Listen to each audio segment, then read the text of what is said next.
ఓం నమో వెంకటేశాయ స్వాహా ఓం వెంకటేశాయ ధీమహి తన్న శ్రీనివాస ప్రచోదయాత్ స్వాహా ఓం నమో వెంకటేశాయ స్వాహా ఓం నిరంజనాయ విద్మహే నిరాభాసాయ ధీమహి తన్న శ్రీనివాస ప్రచోదయాత్ స్వాహా ఓం నిరంజనాయ విద్మహే నిరాభాసాయ ధీమహి తన్న శ్రీనివాస ప్రచోదయాత్ స్వాహా ఓం నమో వెంకటేశాయ స్వాహా ఓం నిరంజనాయ విద్మహే నిరాభాసాయ ధీమహి తన్న శ్రీనివాస ప్రచోదయాత్ స్వాహా ఓం నమో వెంకటేశాయ స్వాహా ఓం నిరంజనాయ విద్మహే నిరాభాసాయ ధీమహి తన్న శ్రీనివాస ప్రచోదయాత్ స్వాహా ఓం నమో వెంకటేశాయ స్వాహా ఓం నమో వెంకటేశాయ స్వాహా ఓం నిరంజనాయ విద్మహే నిరాభాసాయ ధీమహి తన్న శ్రీనివాస ప్రచోదయాత్ స్వాహా ఓం నమో వెంకటేశాయ ఉండండి. మార్కండేయోవాచ నారాయణం పరబ్రహ్మ సర్వకారణకారణం ప్రపద్యే వెంకటేశాఖ్యం తదేకవచం మమ ఓం నిరంజనాయ విద్మహే నిరాభాసాయ ధీమహి తన్న శ్రీనివాస ప్రచోదయాత్ స్వాహా ఓం నమో వెంకటేశాయ స్వాహా నారాయణం పరబ్రహ్మ సర్వకారణకారణం ప్రపద్యే వెంకటేశాఖ్యం తదేకవచం మమ ఓం నిరంజనాయ విద్మహే నిరాభాసాయ ధీమహి తన్న శ్రీనివాస ప్రచోదయాత్ ఓం నమో పాదయామి వెంకటేశ్వరః ఓం నిరంజనాయ విద్మహే నిరాభాసాయ ధీమహి తన్న శ్రీనివాస ప్రచోదయాత్ స్వాహా సర్వత్ర సర్వకార్యేషు మంగళాభావతి. శ్రీమన్నారాయణ. ప్రియ భగవద్బంధువులారా, ఇందూరు తిరుమల గోవింద తిరుమల అంటే అర్థం ఏంటిది? నిజానికి ఆ పదం తిరుమలై. మలై అంటే పర్వతం, తిరుమలై అంటే అది లేదా గొప్పది అని అర్థం. కనుక ఆ పర్వతం గొప్పది అని దాని తిరుమల, తిరుపతి ఇలా మనం పదాలు వాడతాం. నిజానికి తిరుపతి తిరుపతి అంటే ఆ కింద ఉండే పట్టణం మాత్రమే కాదు, 108 దివ్య దేశ తిరుపతులు అని అంటారు. మరి శ్రీరంగాన్ని కూడా తిరుపతి అంటారు, లేకపోతే ఆ కుంభకోణాన్ని కూడా తిరుపతి అంటారు, లేదా మన తిరువనంతపురంని కూడా తిరుపతి అంటారు. వీటన్నిటికీ తిరుపతి అనే పేరు. తిరుపతి అంటే లోకంలో అమ్మ సంబంధం కలిగినటువంటి స్థానాలు. ఎక్కడ భగవంతుడు ఉంటాడో అక్కడ అమ్మ కూడా ఉంటుంది, ఎక్కడ అమ్మ ఉంటుందో అక్కడ తాను కూడా ఉంటాడు. అందుకే దీనికి తిరుమల లేదా కింద ఉండే ప్రాంతానికి తిరుపతి అని పేరు. తిరుమలై అంటే అమ్మ సంబంధం కలిగినటువంటి పర్వతము. ఏంటా పర్వతం? దాన్ని పెద్దలు వివరిస్తూ వెంకటాద్రి సమం స్థానం బ్రహ్మాండే నాస్తి కించన వెంకటేశ సమోదేవో న భూతో న భవిష్యతి న భూతః న భవిష్యతి. అంటే ఇంతకు ముందు కానీ ఇప్పుడు ఎలాగో అది గొప్పది అంటున్నా. పోనీ దీనికంటే ముందు ఇది గొప్పదవ్వడానికి ముందు ఇంకేదైనా గొప్పది ఉందా అంటే నా భూతః. పోనీ దీని తర్వాత దీనికంటే గొప్పది ఏదైనా లోకంలో ఏర్పడుతుందా నా భవిష్యతి. కనుక ముందు కానీ వర్తమానంలో కానీ రాబోయే భవిష్యత్తులో కానీ ఈ కలియుగ అంతం వరకు అంటే ఈ కాలచక్రం ఒక యుగం పూర్తయ్యేంత వరకు అదే లోకంలో ఆ స్థానమే గొప్పది, దానికంటే గొప్పది మరొకటి లేదు. వెంకటేశ సమోదేవో, ఆయనతో సమానమైన వాడు కానీ ఆయన కంటే అధికుడైన వాడు కానీ ఆయన కంటే గొప్పవాడు కానీ లోకంలో లేడు. ఆ స్థానం కంటే గొప్పదైన స్థానం మరొకటి లోకంలో లేదు. వెంకటాద్రి సమం స్థానం బ్రహ్మాండే నాస్తి. నా అస్తి, అస్తి అంటే ఉండడం, నాస్తి అంటే లేకపోవడం. జగన్మిథ్య జగన్నాస్తి అంటుంటారు కదా, అంటే లేస్తి అంటే ఉనికి కలిగి ఉండుట. కనుక అస్తి అంటే ఉండడం, నాస్తి అంటే లేకపోవడం. కనుక ఆ వెంకటాద్రి సమంస్థానం బ్రహ్మాండే నాస్తి కించన, ఏ ఒక్కటి కూడా, కించన అంటే ఏ ఒక్కటి కూడా నాస్తి లేదు. దేంతో అంటే ఆ వెంకటాద్రి సమం స్థానం బ్రహ్మాండే. పోనీ మన దేశంలోనో మన రాష్ట్రంలోనో లేదా మనకి తెలిసినటువంటి ఆ గ్లోబ్ ప్రపంచం అంటుంటామా లేదా, ఏదో 7 ఖండాలు మరి కొత్త కొత్త ఏవో ఏర్పడుతూ ఉంటాయి. ఇవన్నీ కలిపిన ప్రపంచంలోనేనా? కాదు. బ్రహ్మాండే నాస్తి కించన. బ్రహ్మాండం అంటే ఏంటి? బ్రహ్మాండం అంటే అన్నిటికంటే గొప్ప అండము. అంటే అండం ఒకటి ఉంటే కదా అది బ్రహ్మాండం అయ్యేది. అండం అంటే ఏంటి? అండం అంటే గుడ్డు అని మామూలుగా మనకి పదానికి శబ్దానికి అర్థం. కానీ అండము అంటే మనకి పురాణాలు చెప్తున్నాయి మనమున్నది భూమి, దీంతో పాటు మరికొన్ని గ్రహాలు కూడా ఉన్నాయి. అంగారకుడికి మీదకి వెళ్ళాలి, శనిగ్రహం మీదకి వెళ్ళాలి, సూర్యుడి దగ్గరికి వెళ్ళాలి, చంద్రుడి దగ్గరికి వెళ్ళాలి. ప్రయత్నాలు చేస్తున్నారా లేదా? అమెరికా లాంటి దేశాల్లో కొన్ని కంపెనీస్ ఉంటాయి. ఇప్పుడే చంద్రమండలం మీద ఫ్లాట్స్ కొనుక్కోండి, అంగారక గ్రహం మీద ఫ్లాట్స్ కొనుక్కోండి, ఇలా ప్రచారాలు చేస్తుంటారు. అలా కొనుక్కునే వాళ్ళు కూడా ఉన్నారు. ఎందుకంటే ఎప్పుడు భూమి మీద అణుయుద్ధం ఏర్పడుతుందో మొత్తం ఇదంతా నాశనం అయిపోతుంది, మళ్ళీ మనం బ్రతకడానికి మళ్ళీ ఇంకోటి కావాలి కదా, మరి దాంట్లో మనం బతుకుతామో లేదో మనకి తెలియదు. కానీ ఆశ మనిషిని ఏదైనా కావాలనిపించేట్టుగా చేస్తుంది. కనుక మనమున్న భూమి, దీంతో పాటు మరికొన్ని గ్రహాలు కలిసి చిన్నప్పుడు కూడా చదువుకున్న 9 గ్రహాలండి. దాని తర్వాత ప్లూటోనో, నెప్ట్యూనో, ఇంకొకటో కొన్ని పెరిగి ఇప్పటికి 13, 14, 15 మెల్లమెల్లగా మనం గుర్తిస్తున్నాము. మనం తయారు చేయడం లేదు, ఉన్న వాటిని గుర్తిస్తున్నాం. ఇలా 15, 16 గ్రహాలు ఇప్పటిదాకా మనం ఉన్నాయి అని అనుకుంటున్నాం. ఇవన్నీ దేన్ని ఆధారంగా చేసుకొని ఆ ప్రయాణం సాగిస్తుంటే ఇవన్నీ తిరుగుతున్నాయా లేదా? భూమి తన చుట్టూ తాను తిరుగుతూ, ఎవరి చుట్టూ తిరుగుతుంది? సూర్యుడి చుట్టూ తిరుగుతుంది. చంద్రుడు భూమి చుట్టూ తిరుగుతాడు. చంద్రుడు భూమికి ఉపగ్రహం, భూమి సూర్యుడికి ఉపగ్రహం. సూర్యుడికి భూమి ఒక్కటే కాదు, ఈ శనిగారు కావచ్చు, ఇంకో కుజుడు కావచ్చు, ఇంకో అంగారకుడు కావచ్చు, ఇంకొకటి కావచ్చు. ఇవన్నీ 9, 12, 13 మనం ఏదో చూసినవి మనం ఉన్నాయని విశ్వసిస్తున్న ఇవన్నీ కూడా ఆ కక్ష్యలో సూర్యుని ఆధారంగా చేసుకొని తిరిగే గ్రహాలు. దీని అంతటినీ కలిపి ఏమంటాం? దీని అంతటిని కలిపి ఒక పదం చెప్తారు. చిన్నప్పుడు ఏదో పుస్తకాలు చదువుకున్నాం, సౌర కుటుంబము. ఇదంతా కలిస్తే ఏంటి అంటే సన్ ఫ్యామిలీ. సో ఆయన ఆధారం, ఇప్పుడు ఫ్యామిలీ అంటే ఏంటి? ఓ యజమాని గారు ఉంటారు, యజమాని ఆధారంగా చేసుకొని ఆ కుటుంబంలో భార్య, పిల్లలు, ఇంకొకళ్ళు ఉంటారని కదా. సో దాని అంతా ఫ్యామిలీ అంటారు. సో అది కుటుంబం. అలాగే ఈ సూర్యుని ఆధారంగా చేసుకొని మిగతా అన్నీ కూడా ఆ కక్షల్లో వాటి కక్షలో ఇవన్నీ కూడా వాటి ప్రయాణం సాగిస్తూ ఉంటాయి. దీనికి సౌర కుటుంబం అని పేరు. అదొకటేనా? ఇలాంటివి చాలా ఉన్నాయి. ఈ చాలా ఉన్న వాటిని కలిపి మరొక పదం చెప్పారు. ఏమంటారు దాన్ని? గెలాక్సీ, పాలపుంత అని దానికి పేరు పెట్టారు. సో ఇలాంటివి అదొకటేనా? ఇలాంటివి కోటాను కోట్లు ఉన్నాయి. అంటే ఈ గెలాక్సీలు అంటే మనకు తెలిసిన సూర్యుడు లాంటి సూర్యుడు ఇంకో చోట, ఆ సూర్యుడి చుట్టూ తిరిగే భూమి ఇంకో చోట, ఇలా ఎన్నో ఉన్నాయి. మనకి తెలియదు కానీ ఉన్నాయి అని మనకి పురాణాలు చెప్తున్నాయి.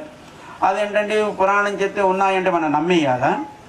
మరి నిన్నటిదాకా ఆ నెప్ట్యూనో, ప్లూటోనో ఉందని మనకి తెలియదు కానీ ఇప్పుడు మనం చూస్తున్నామా లేదా? అంటే మన దృష్టికి, మన ఆలోచనకి అది తెలిసేంత వరకు అది లేదంటాం, కానీ తెలిసిన తర్వాత అది ఉందని అంగీకరిస్తున్నామా లేదా? అలాగే మనకి పురాణాలు చెప్పిన విధానాన్ని బట్టి, చెప్పినటువంటి విషయాన్ని బట్టి ఇలా మనకి తెలిసినటువంటి కొన్ని వందల సర్వ కుటుంబాలతో కలిసినటువంటి గెలాక్సీ లేదా పాలపుంతలు లాంటివి కొన్ని కోట్లు మనకి తెలియనటువంటి అంతరిక్షంలో మన చుట్టూ ఉండేటువంటి ఈ విశ్వంలో అవన్నీ ఉన్నాయి. ఇవన్నీ కలిస్తే ఒక అండము అని దానికి పేరు పెట్టింది మనకి పురాణం. అవన్నీ అంతా ఒకటేనా అంటే అవి కూడా అనేక కోటి అన్నారు. వెంకటేశ్వర స్వామి ఆయన ప్రార్థన చేసేటప్పుడు ఏం చెప్తారు? అనేక కోటి బ్రహ్మాండ నాయక. అనేక కోటి, కోటి అంటే అంటే 100, 1000, 1,00,000, 10 లక్షలు, కోటి. ఈ కోటి కాదు. కోటి అంటే సమూహము. ముక్కోటి దేవతలు అంటూ ఉంటారా లేదా? అంటే ముక్కోటి దేవతలు అంటే 33 కోట్ల దేవతలా? అంటే కాదు. కోటి అంటే సమూహం. ఆ పదానికి అర్థం సమూహం అని, అంటే గ్రూప్ ఆఫ్. సో 33 గ్రూప్స్ ఆ భగవంతుడి పాలనలో ఉన్నాయి. ఇప్పుడు మీరు చూడండి, రాష్ట్రానికి ముఖ్యమంత్రి గారు ఎవరు? రేవంత్ రెడ్డి గారు. ఆయన ఒక్కడే మొత్తం పరిపాలిస్తారా? మరి కింద ఏమైనా విభాగాలు ఉంటాయా? నిన్న వచ్చిన వారు ఎవరు? మినిస్టర్ ఫర్ ఎండోమెంట్స్, ఇంకొక ఆయన మినిస్టర్ ఫర్ ఫినాన్స్, ఇంకొక ఆయన ఇరిగేషన్, ఇంకొక ఆయన ఎడ్యుకేషన్, ఇంకొక ఆయన టెక్నాలజీ, ఇలా కదా. సో రేవంత్ రెడ్డి గారు ప్రధానంగా ప్రభుత్వానికి ఆయన ప్రధానమైనటువంటి పరిపాలకుడుగా ఉన్నప్పటికీ ఆయన కింద విభాగాలు కొన్ని చేరి ఉంటాయి. ఆయా విభాగాన్ని లేదా ఆ డిపార్ట్మెంట్ని నిర్వహించే ఓ మంత్రి గారు, ఆయనకు ఒక ఐఏఎస్ ఆఫీసరు, ఆయన కింద ఒక వ్యవస్థ, దాని కింద ఆ ఐఏఎస్ నుంచి కింద ఉండేటువంటి గుమాస్తా దాకా ఒక పెద్ద డిపార్ట్మెంటు ఆ విభాగాన్ని నిర్వహిస్తూ ఉంటుంది. ఇలా మనకి భగవంతుడి పరిపాలనలో 33 విభాగాలు ఉన్నాయి. ఆ 33 విభాగాలని నియమనం చేసేవాళ్ళు 33 ఉన్నారు. ఆ 33 విభాగాలంటే అవన్నీ సమూహాలేనా కదా? డిపార్ట్మెంట్ ఒక వ్యక్తి కాదు కదా. It is a combination of so many people in different వాళ్ళకు ఉండేటువంటి డిసిగ్నేషన్ని బట్టి. సో అలాగే దాని విభాగము లేదా ఒక సమూహము అని అంటారు. అలా 33 విభాగాలు భగవంతుడి పరిపాలనలో ఉన్నాయి. దాంట్లో మనకు తెలిసినవి మొట్టమొదట 12 ఆదిత్యులు, ఓ 12 మంది సూర్యులు. మనకి తెలిసి ఒక ఆయన కనపడుతున్నాడు, కానీ మనకి పురాణాల్లో 12 ఆదిత్యులు ఉన్నారు. దాని తర్వాత మనకు తెలిసిన రుద్రుడు ఒకడే, కానీ 11 రుద్రులు అంటే 11 మంది రుద్రులు ఉన్నారు. మొత్తం కలిపితే ఎంత అయింది? 12, 11, 23. అష్ట దిక్పాలకులు. రోజు బలి పెడుతున్నామా లేదా? వాళ్ళు 8 మంది. 8 దిక్కులు పరిపాలించేవాళ్ళు. సో ఎంత అయ్యారు? 31. ఓ 2 ఉన్నారు దేవతలకి, వాళ్ళు వైద్యులు, అశ్వని దేవతలు అని వాళ్ళకి పేరు. ఆ 2 కలిపితే ఎంత అయింది? 33. ఇవి 33 విభాగాలు. కనుక 33 కోట్ల అంటే విభాగాలు. ఆ కోటి అంటే సమూహం, విభాగం. కనుక 33 కోట్ల దేవతలు అంటే ఈ 33 వీరితో పాటు ఉండేటువంటి వారి పరివారము, వారితో ఉండేటువంటి ఆ డిపార్ట్మెంట్ని నిర్వహించేటువంటి వ్యవస్థ. కోటి అంటే సమూహము, కోటి అంటే ఒక విభాగం. కనుక అనేక కోటి అంటే అనేక, కోటి అంటే సమూహాలు. అనేక అంటే ఏక అంటే ఒకటి చెప్పచ్చు, అనేక అంటే there is no measurement. Infinity అని ఒక పదం వాడుతూ ఉంటాం. ఇన్ఫినిటీ అంటే ఇంకా మళ్ళీ దాన్ని మించి మనం ఇంకేదైనా ఒక మాట చెప్పాలంటే మనకి వీ డోంట్ నో, అది మనం చెప్పలేం. కనుక దానికి ఇన్ఫినిటీ అని ఒక పదం వాడేశారు. మనం సంస్కృతంలో చెప్పాలంటే అనేక, అనంత, ఇలా పదాలు వాడతారు. కనుక అనేక కోటి, అనేక సమూహాలు కలిగినటువంటి అండాలని ఒక బ్రహ్మాండము అని అంటారు. అలా అనేక కోటి బ్రహ్మాండాలని ఒక విశ్వము అని అంటారు. ఈ విశ్వాన్ని తన శరీరంగా కలిగి ఉండేవాడు పరమాత్మ, భగవంతుడు, సర్వవ్యాపకుడు, విష్ణువు, నారాయణుడు, ఇలా మనం పిలుస్తాం. అదే రూపం కనుక అనేక కోటి బ్రహ్మాండ నాయకుడు శ్రీ వెంకటేశ్వర స్వామి అని ఆయన్ని ఆశ్రయిస్తాం. ఆయన ఎక్కడో ఉండేవాడు, ఆ తిరుమల కొండ మీదికి చేరుకున్నాడు. కనుక వెంకటాద్రి సమంస్థానం బ్రహ్మాండే నాస్తి కించన.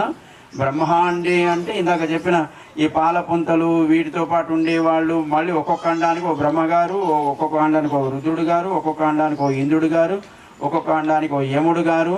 మళ్ళీ అనేక కోటి అనేటప్పటికి మళ్ళీ ప్రతి అండానికి బ్రహ్మ, రుద్రుడు, ఇంద్రుడు, ఇలా మనకి ఈ బ్రహ్మాండాలన్నీ కలిపితే వాటిని నియమించేవాడు పరమాత్మ, సకల జగత్ నిర్వాహకుడు, సకల జగత్ కారణుడు ఆయన శ్రీమన్నారాయణుడు. ఆయనతో సమమైనటువంటి వాడు. కానీ ఆయన ఉన్నటువంటి స్థానం ఏదైతే ఉందో ఆ వెంకట అద్రి, అద్రి అంటే పర్వతము, అచలము అంటే పర్వతము. అచలం అంటే కదలనిది, చలనము అంటే కదిలేది, అచలం అంటే కదలనిది. మరి దానికి వెంకటాచలమని, వెంకటాద్రి అని, యాదాద్రి అని పేరు పెడితే ఇదేంటండి యాదాద్రి అని పేరు పెట్టారు? చక్కగా యాదగిరి గుట్ట అని మనకి తెలంగాణలో ఇంత మంచి మన పదం ఉండగా మళ్ళీ దాన్ని యాదాద్రి చేశారు ఎందుకు? కానీ దీంట్లో ఒక విషయం మనం గుర్తించాలి. యాదగిరి గుట్ట, ఇక్కడ ఎన్ని పదాలు ఉన్నాయి? మరి గిరి అన్నా ఏంటిది, గుట్ట అన్నా ఏంటిది? రెండు ఒకే పదం కదా. మరి గిరి గుట్ట అని రెండుసార్లు ఎందుకు వాడాలి అని ఆలోచించారు. ఏదో యాదగిరి అంటే బాగానే ఉంది, యాదగుట్ట అనే బాగానే ఉండేది, ఈ యాదగిరి గుట్ట అని మనం ఎందుకు వాడాలి? ఎందుకు వాడాలంటే మొదటి నుంచి అదే వాడుకలో ఉంది కదా, మాకు బాగా అలవాటైన పదం అండి అని మనం దాన్నే బాగుంటుందని అనుకుంటున్నాం. కానీ అద్రి అన్న పర్వతము, వెంకటాద్రి అంటున్నాం, సింహాద్రి అంటున్నాం, భద్రాద్రి అంటున్నాం. కాదండి ఆంధ్రప్రదేశ్లో ఉన్నటువంటి సింహాద్రి ఆ పేరు మనం ఎందుకు పడిగా, మరి భద్రాద్రి ఇది మన తెలంగాణలో ఉంది కదా, మరి దానికి అద్రి అని మరి పెట్టుకున్నప్పుడు యాదాద్రి అని చెప్పడంలో తప్పేముంది? ఇవన్నీ పాలిటిక్స్ మనకొద్దు. కానీ అద్రి, అచలము, గుట్ట, కొండ, పర్వతము ఇవన్నీ ఒకే పదాన్ని చెప్పే నానా పదాలు కనుక దానికి ఏం పేరు? వెంకట అద్రి. వెంకటం అంటే ఏంటి?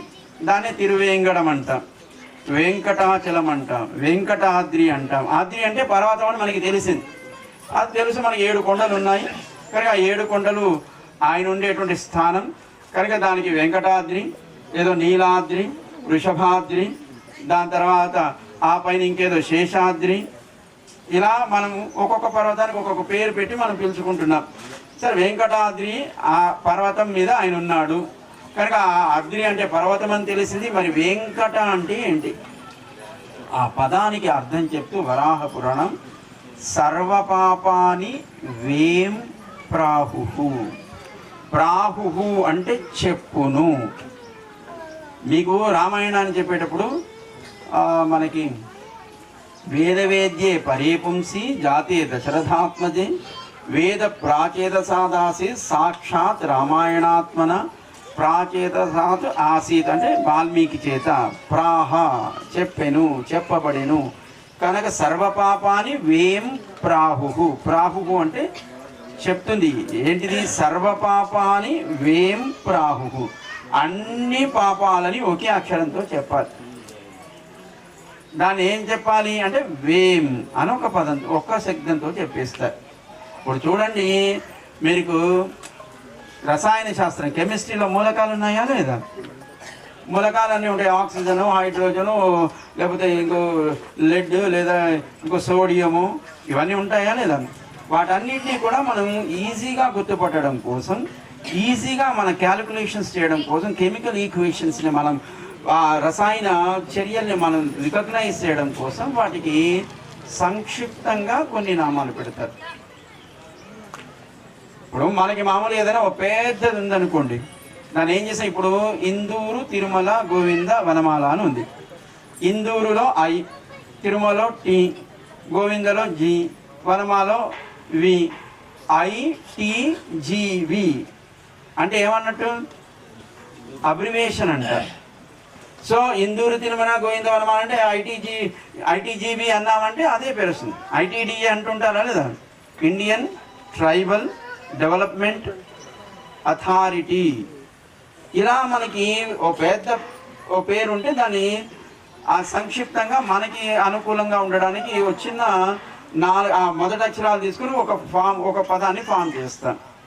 అలాగే మనకి మూలికల్లో కూడా ఆక్సిజన్ అంటే మరి ఆక్సిజన్ అని మళ్ళీ ఈక్వేషన్ రాసేటప్పుడు OXY ఇట్లా రాయకుండా దాన్ని ఏం చేస్తాం?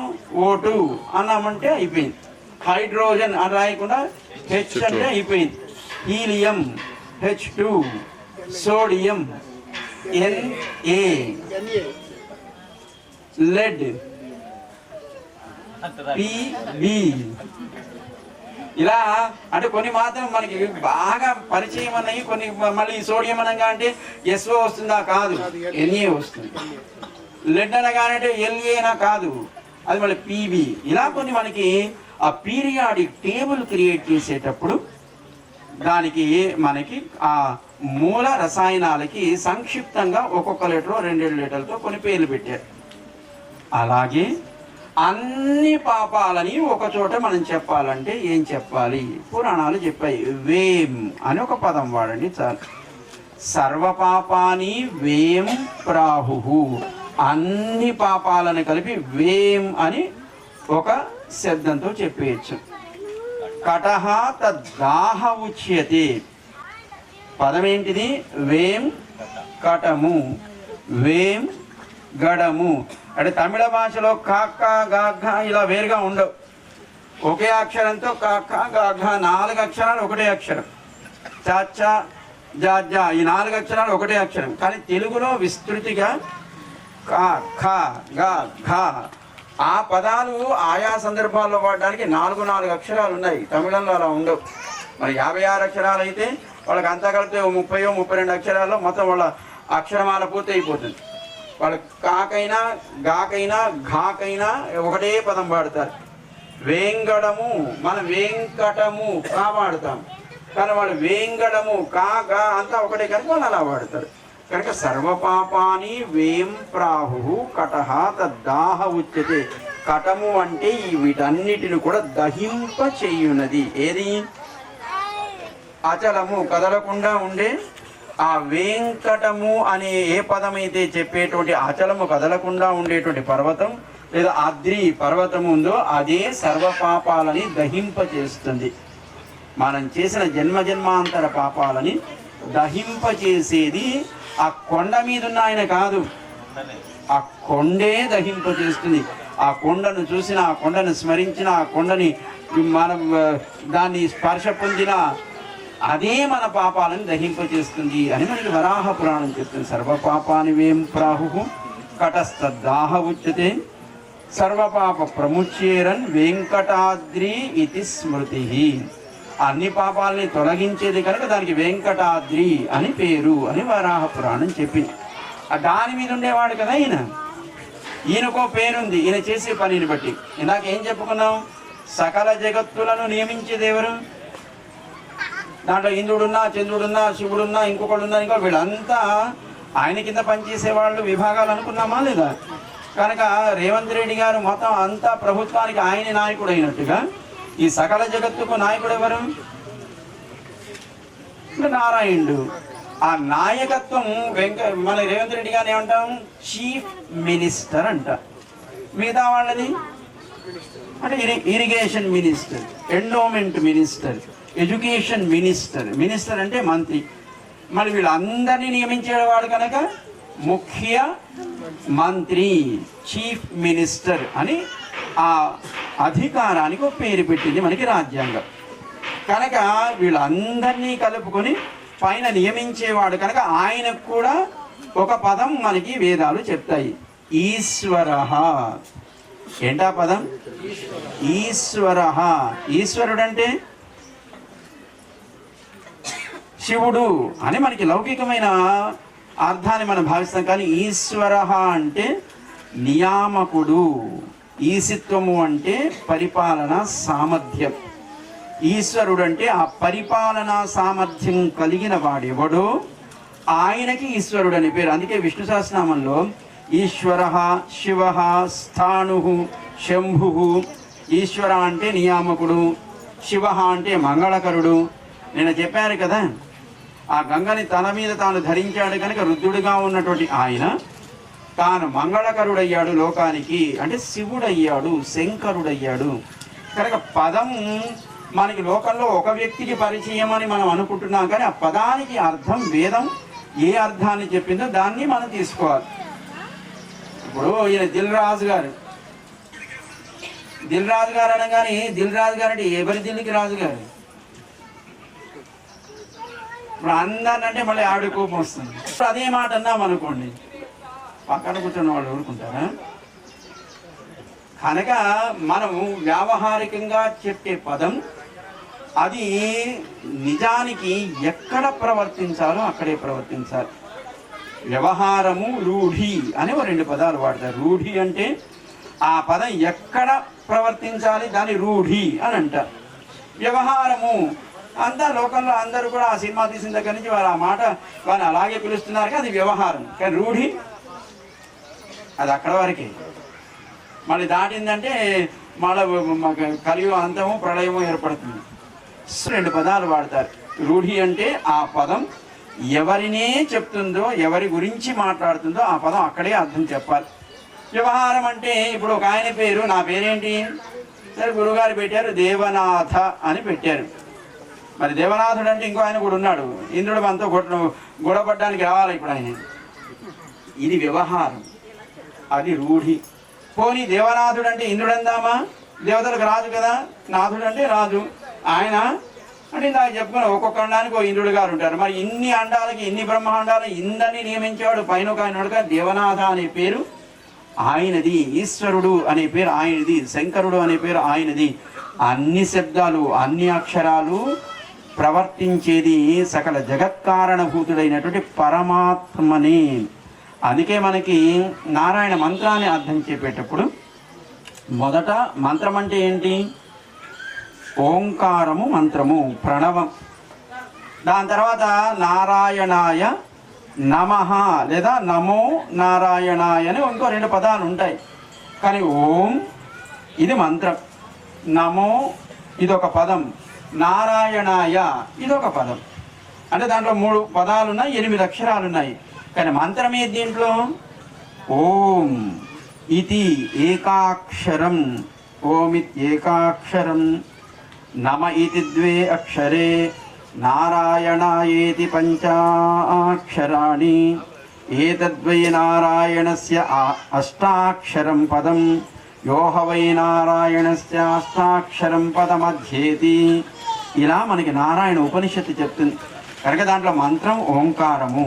మరి నమో నారాయణాయ అని మరి ఇంకో 2 పదాలు ఉన్నాయి, వీటిని ఏమనాలి, మంత్ర శేషము అని అంటారు. అంటే ఆ మంత్రం యొక్క సారాన్ని చెప్పడానికి దాన్ని అనుసరిస్తూ ఉండేటువంటి మరొక 2 పదాలు.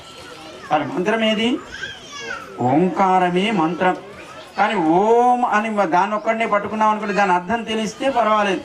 ఇదే ఓం శివుడికి వాడతారు, ఇదే ఓం బ్రహ్మకు వాడతారు, ఇదే ఓం ఇంకో గాయత్రికి వాడతారు, ఇదే ఓం నాకేదో తెలిసిన దానికి వాడతాను. కానీ ఓంకారం ఏం చెప్తుందంటే దాంట్లో మళ్ళీ అదొక పదం, ఒక శబ్దం. అక్షరము అంటే స్వతంత్రంగా అర్థాన్ని చెప్పలేను, కానీ శబ్దమో పదమో అంటే స్వతంత్రంగా అర్థాన్ని చెప్పగలిగేది. ఇప్పుడు మామూలుగా మనకి తెలిసి ఆ అన్నామనుకోండి, దానికి ఏమైనా అర్థం ఉందా, అది అక్షరమే. కానీ దాంతోపాటు అమ్మ ఇంకొక మకారం చేరిందనుకోండి, అప్పుడు దానికి ఒక శబ్దం అవుతుంది. దానికి ఒక ఆకారంతో ఎవరో ఒకరిని మనం గుర్తించడానికి ఆ పదం అర్థం చెప్పేది అవుతుంది. కానీ అకారానికి కూడా అర్థం ఉంది. అకారార్థో విష్ణువు, అకారం అంటే సర్వవ్యాపకుడైనటువంటి విష్ణువు. మకారార్థో జీవ, మా అంటే జీవుడు. ఉకారం అనన్యార్హ సంబంధము. ఓంకారంలో ఏమున్నాయి, ఆ ఉ మా అని 3, ఇవన్నీ 3 స్వతంత్రంగా అర్థం చెప్పగలిగేవి. 3 అక్షరాలు 3 కలిసి మళ్ళీ ఓంకారంగా మరొక పదమే ఏర్పడింది.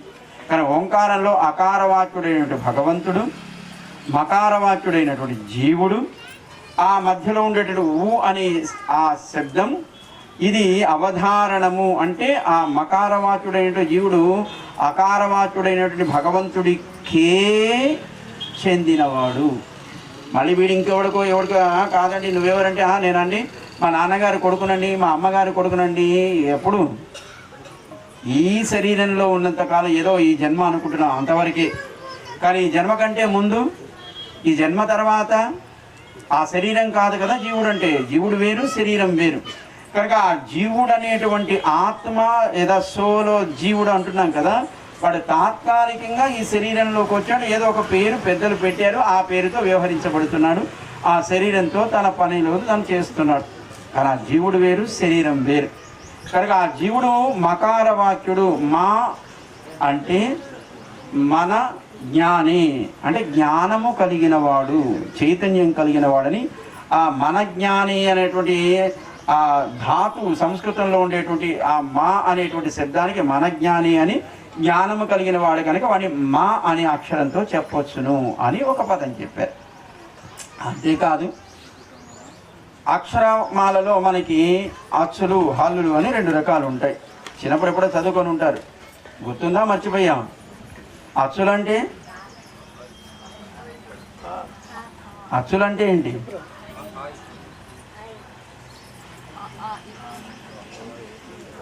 అకారం నుంచి అమ్మహ వరకు వీటిని అచ్చులు అంటారు. హల్లులంటే కాక ఇలా మొదలుపెట్టి ఏదో రవతి అని ఓ బండిరా అంటుంటారు, అక్కడ దాకా ఇవన్నీ హల్లులు. ఏ హల్లు కూడా స్వతంత్రంగా అక్షరముగా అది ప్రవర్తించదు. సంస్కృత భాష వ్యాకరణాన్ని బట్టి కా లేదు, కు గు ష్ ఇవి ఆ హల్లులు. కానీ వాటికి ఆ పూర్ణత్వం ఎప్పుడు వస్తుంది? ఆ ప్లస్ కు అప్పుడు కా అవుతుంది, లేదా కు ప్లస్ ఆ కా అవుతుంది, లేదా కు ప్లస్ ఈ కీ అవుతుంది, కు ప్లస్ కు కు అవుతుంది. అంటే ఈ అచ్చులను ఆధారంగా చేసుకుని హల్లులన్నీ ప్రవర్తిస్తాయి, లేకపోతే వీడికి స్వాతంత్ర్యం లేదు.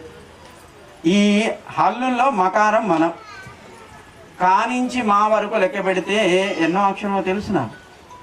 25వ అక్షరం. కనుక మా అనేది జీవుడని ఎందుకు చెప్తున్నారంటే మనం కూడా 25వ తత్వం. మరి 24 తత్వాలు ప్రకృతి, 24 తత్వాలు.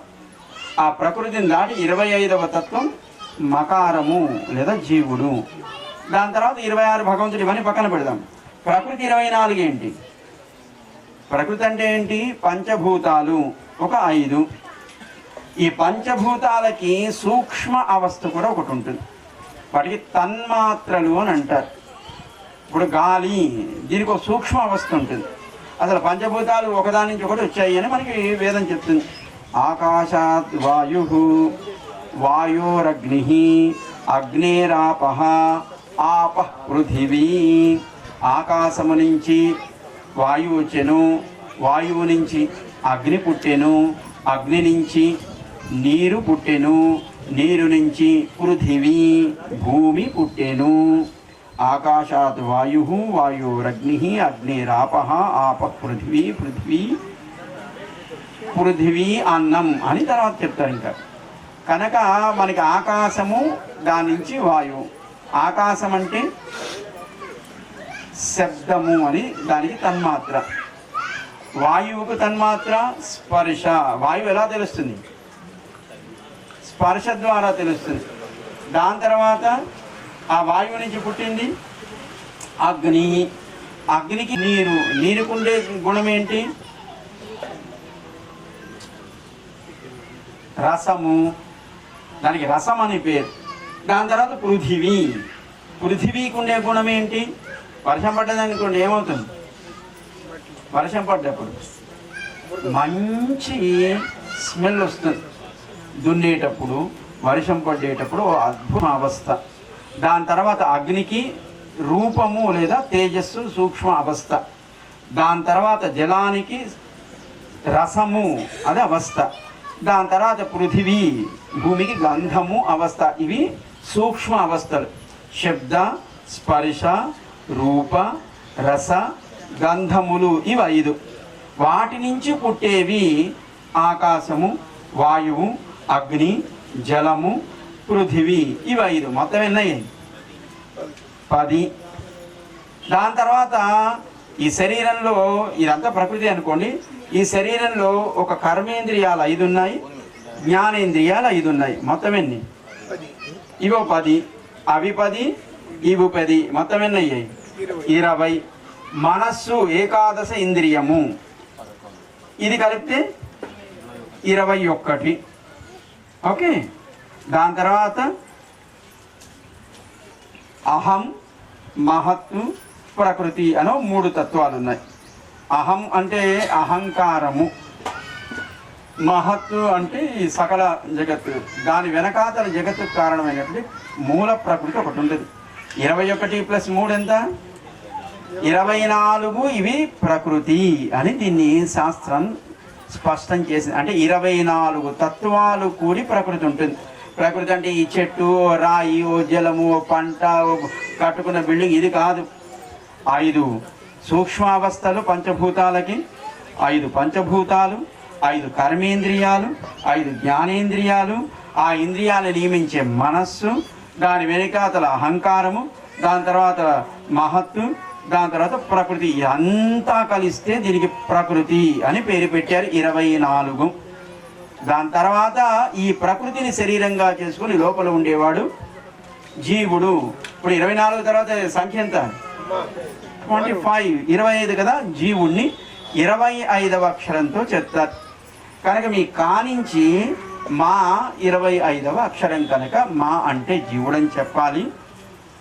ఈ నెంబర్ ప్రకారం కాదు, మన జ్ఞానే చైతన్యం కలిగిన వాడు కనుక ఆ మా అక్షరానికి ధాతువుకి దాన్ని వివరించేటప్పుడు సంస్కృతం మన జ్ఞానే అనే ఒక పదం చెప్తుంది కనుక జ్ఞానము కలిగిన వాడు అంటే చైతన్యం కలిగిన వాడు. చైతన్యం అంటే జ్ఞానం, చిత్ అంటే జ్ఞానము, అచిత్ అంటే జ్ఞానము లేకపోవడం. దీని అంతటిని కూడా అచిత్ అంటారు. అంటే జ్ఞానము లేనిది ప్రకృతి. దీనికే ఏమని పేరు? జడము. ఇది స్వతంత్రంగా పనిచేయలేదు. దీని వెనకాతలు ఎవరో ఒకడు పనిచేయించేవాడు కావాలి. అదేంటండి, చెట్టు అదంతటా అదే పెరిగింది కదా, అది ప్రకృతిలో భాగం కదా, కానీ దాంట్లో కూడా ఒక జీవుడు ఉంటాడు. రాయి అక్కడక్కడ పెరుగుతుంది కదా, దాంట్లో కూడా ఒక జీవుడు ఉంటాడు. కనుక జీవుడు లేకుండా మనకి లోకంలో కనపడేటువంటి సకల పదార్థాలు ప్రకృతిగా ఉండేవి. ఇవన్నీ శరీరాలు. ఇవి జీవుడు లేకుండా ఏది కూడా ఉండదు. ప్రతి దాంట్లో జీవుడు ఉంటాడు. అది మట్టి రేణువు కావచ్చు, నీటి బిందువు కావచ్చు, పర్వతం కావచ్చు, లేదో మహావృక్షం కావచ్చు, చిన్న మొక్క కావచ్చు, దాంట్లో జీవుడు ఉంటాడు. పైన అదొక ఆకారం కలిగి ఉంటుంది కనుక దానికి శరీరము అని పేరు పెట్టాం. ప్రాకృతికమైన భౌతికమైన పాంచభూతంతో కూడినటువంటి శరీరం, ఇది ప్రకృతి, అది జడము. దాని లోపల వీడుంటాడు జీవుడు, చైతన్యం కలిగిన వాడు. ఈ రెండిటిని శరీరంగా చేసుకుని లోపల మరొక ఆయన ఉంటాడు, నియమించే ఆయనే ఈశ్వరుడు అని ఆయనకి పేరు. ఎందుకు ఆయనకి ఈశ్వరుడు అని పేరు పెట్టాలి అంటే ఈ సకల జగత్తు మనకి కదులుతున్నట్టుగా కదలనట్టుగా ఉండేటువంటి ఈ జగత్తు, దాంట్లో ప్రతి దాంట్లో కొన్నిట్లో కదులుతూ ఉన్నట్టుగా కనపడే దాంట్లో కూడా జీవుడు ఉంటాడు, కదలకుండా ఒక స్థిరంగా ఉండే వాటిలో కూడా జీవుడు ఉంటాడు. అదేంటండి, రాయిలో జీవుడు ఉన్నాడా, మరి మనలాగా వాడి జ్ఞానం ఉందా లేదా అంటే దాంట్లో కూడా జీవుడు ఉంటాడు. కానీ మరి ఆ జీవుడు ఎందుకు ప్రవర్తించలేకపోతున్నాడు? వాడికి కూడా జ్ఞానం ఉందా లేదా? మరి ఈ శరీరంలో ఉండే జీవుడికి జ్ఞానం ఉన్నప్పుడు ఆ శరీరంలో ఉండే కూడా రాయి అనే శరీరంలో ఉండే జీవుడికి కూడా జ్ఞానం ఉంటుందా లేదా? మరి అప్పుడు ఈ శరీరంలో ఉండే జీవుడు ప్రవర్తించినట్టుగా, మాట్లాడినట్టుగా, విన్నట్టుగా, పనిచేసినట్టుగా రాయిలో ఉండేటువంటి జీవుడు ఎందుకు పనిచేయలేకపోతున్నాడు? కారణం ఆ పైనుండే శరీర నిర్మాణ వ్యవస్థ. ఎప్పుడంటే మీకు లైట్లు వచ్చాయి, చాలా రకాలుగా విద్యుత్తు రకరకాలుగా ఉన్నాయి. ఒకప్పుడు పల్లెటూరులే కదా ఇది, ఒకప్పుడు, ఇప్పుడు కూడా ఇది గ్రామమే. ఎప్పుడైనా కరెంటు పోతే ఏం చేస్తారు? ఇంట్లో ఎక్కానో కందిలో వెలిగిస్తారా లేదా? మరి గాలి వస్తే ఏమవుతుంది? ఆరిపోతుంది. మరి ఆరకుండా ఏం చేయాలి? దానిపైన ఒక ట్రాన్స్పరెంట్ గ్లాస్ ఒకటి పెడతాం, గాలికి ఆరకుండా కాంతి బయటికి ప్రసరించేట్టుగా. ఓ 2 రోజులు దాన్ని మనం శుద్ధి చేయకుండా దాన్ని దేంతో శుద్ధి చేస్తారు? ముగ్గు. మన ఇంటి ముందు వేసే ముగ్గు పిండి ఉంటుందా లేదా? దాంతో ఆ పెట్టినటువంటి బయట ఉండేటువంటి ఆ గ్లాస్ ఏదైతే ఉందో దాన్ని మనం క్లీన్ చేస్తాం. నీళ్లు పెట్టు ఇంకోటి పెట్టు కాదు, ముగ్గు ఒక బట్ట తీసుకోవడం, చక్కగా ముగ్గుతో ఆ లోపల ఉండేటువంటి ఆ మసి ఏదైతే ఉందో ఆ వెలిగిన దీపం యొక్క ఆ మసి లోపలంతా అది అంటుకుంటుంది. దీన్ని తొలగించాలంటే ముగ్గు పిండితోటి మనం దాన్ని శుద్ధి చేస్తాం. ఇప్పటికీ అంతే చేస్తున్నారా? ఇప్పుడండి క్యాండిల్స్ వచ్చాయి కానీ క్యాండిల్స్ వాడుతున్నారు. కానీ ఒకప్పుడు ఇప్పటికి కూడా కొన్ని చోట్ల ఎక్కాలంటారు, లేదా కందిళ్ళు అంటారు. ఇప్పటికీ ఉన్నాయా లేదా? కనుక అది మసిబారినప్పుడు లోపల కిరోసిన్ ఉంటుంది, వత్తి ఉంటుంది. మనం దీపం వెలిగించాం, ఆరకుండా పైన ఆ గాజు ఆ ప్రొటెక్షన్ గ్లాస్ ఏదైతే అది పెట్టారు. కానీ అది మనం శుద్ధి చేయలేదు. ఇప్పుడు వెలిగించిన దీపం కాంతి బయటకు వస్తుందా? అది వెలుగుతూనే ఉంటుంది. దాంట్లో కిరోసిన్ ఉంది, దాంట్లో వత్తు ఉంది, దాన్ని వెలిగించాం, గాలికి ఆరకుండా పెట్టాం, పైన ఒక ప్రొటెక్టివ్ గ్లాస్ పెట్టాం, కానీ కాంతి బయటికి రావట్లేదు. ఎందుకు రావట్లేదు?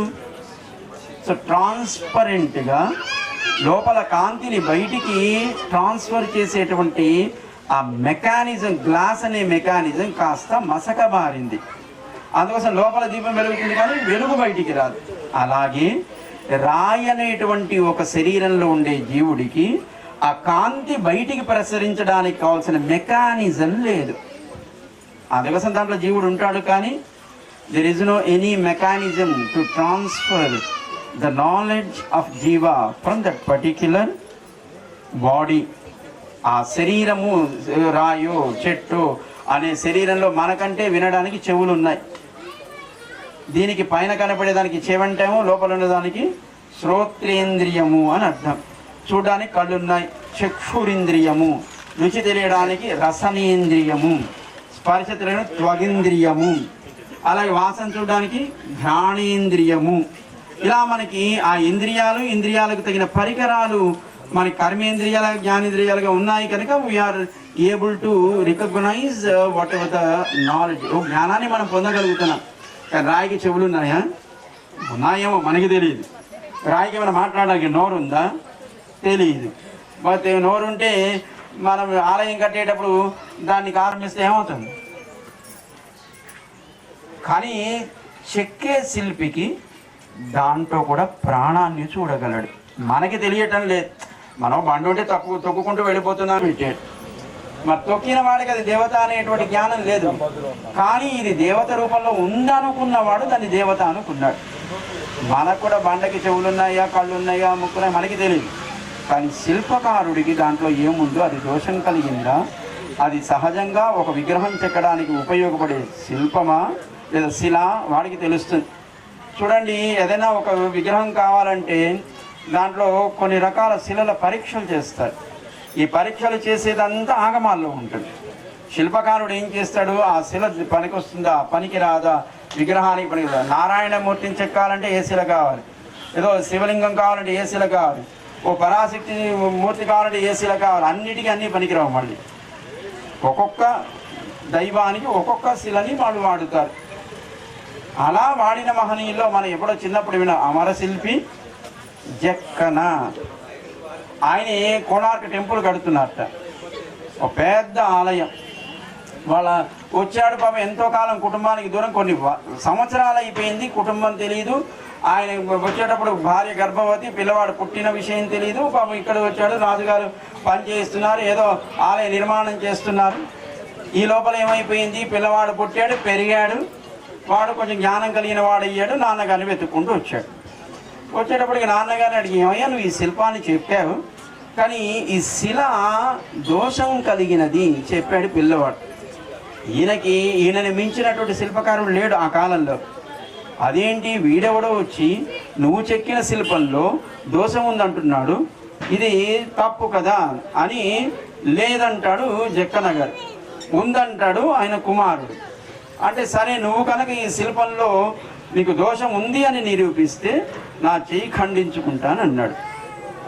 వెంటనే పిల్లవాడు చెప్పాడు, ఓ ఉలి తెమ్మన్నాడు, ఓ సుత్తి తెమ్మన్నాడు, దాన్ని పలగొట్టమన్నాడు. పలగొట్టేటప్పటికి దాంట్లో నీరు ఒక కప్ప ఉంది. ఎట్లా చేరింది దాంట్లోకి? ఆ నీరు కొద్దిగా ఏదో ఉంది కనుక బతకగలుగుతుంది. అది గాలి ఏం లేదు, కానీ ఆ కప్ప దాంట్లో ఉంది. కానీ శిల పైకి కనపడితే మొత్తం ఒక రాయి.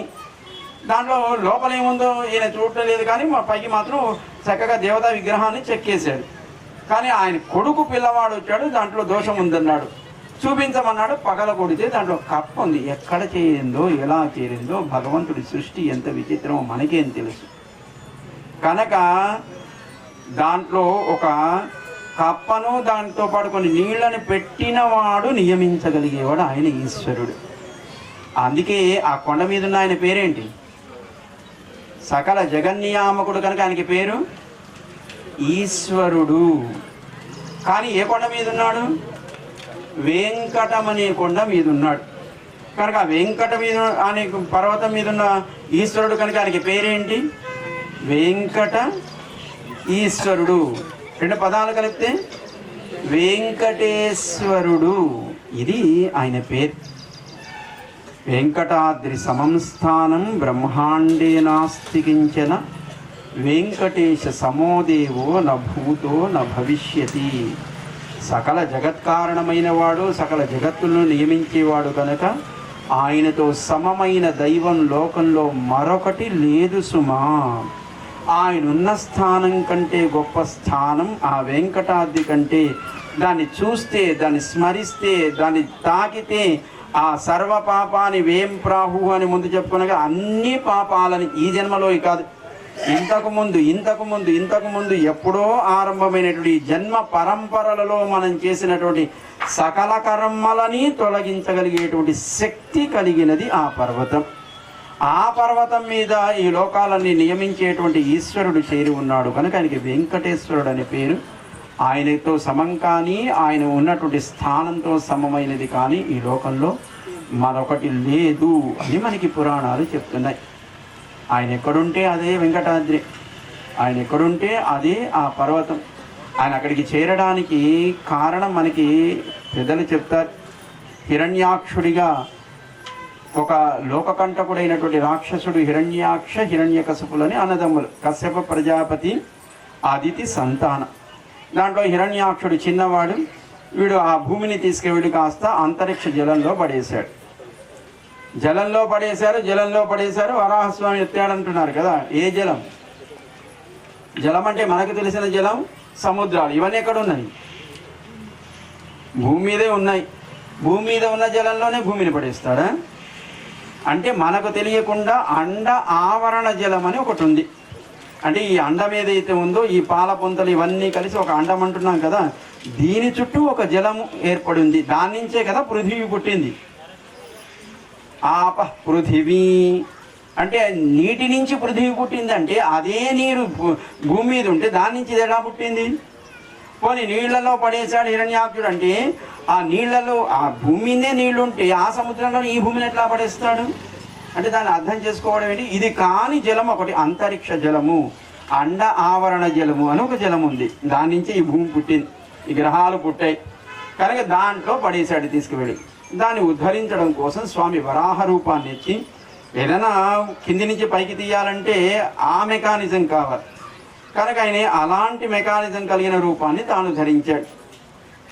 నీళ్లలో ఏదైనా పడిందనుకోండి, ఆ వరాహం ఏం చేస్తుంది? అడుగుదాకా వెళుతుంది, పెకిలించి తీస్తుంది. భూమి మీద ఇక్కడ అంటే ఇవి తిరిగేవి మనకి ఇవన్నీ ఊళ్ళో ఉండేవి పక్కన పెట్టండి, కానీ అడవి పందులు అంటుంటారు కదా, ఇవి నాన్ వెజిటేరియన్స్ కావు, వెజిటేరియన్స్. అవి భూమిలో ఉండేటువంటి కందమూలాలను ఆ భూమి పెకిలించి వాటి ఆ కూరలతో దాంట్లో ఉండేటువంటి ఆ కందమూలాలను తీసి అవి తింటాయి. సో ఈయన అలాంటి మెకానిజం ఉన్నవాడు కనుక కింది నుంచి ఆ భూమిని ఎత్తాడు అండ ఆవరణ జలం నుంచి. ఎత్తిన తర్వాత భూదేవి స్వామిని ఆశ్రయించింది. సరే ఆ అమ్మని తోడు చేసుకుని కొంతకాలం దీని మీదే ఉందామనుకున్నాడు. అమ్మతో ఎక్కడ ఉండాలి అంటే గరుత్మంతుడిని పిలిచాడు. ఏమయ్యా, నేను ఈ భూమి మీద ఉండడానికి నాకు ఒక స్థానం కావాలి, అది పవిత్రమైంది కావాలి కనుక నువ్వు ఆ పవిత్రమైన ఒక పర్వతం ఉంది వైకుంఠంలో, దాన్ని పట్టుకురమ్మన్నాడు. దానికే క్రీడాద్రి అని పేరు. ఆ క్రీడాద్రిని గరుత్మంతుడు ఏం చేశాడు? పట్టుకుని ఈ భూమి మీద పెట్టాడు. అదే ఇప్పుడు మనం చూస్తున్న తిరుమల 7 కొండలు సప్తగిరులు.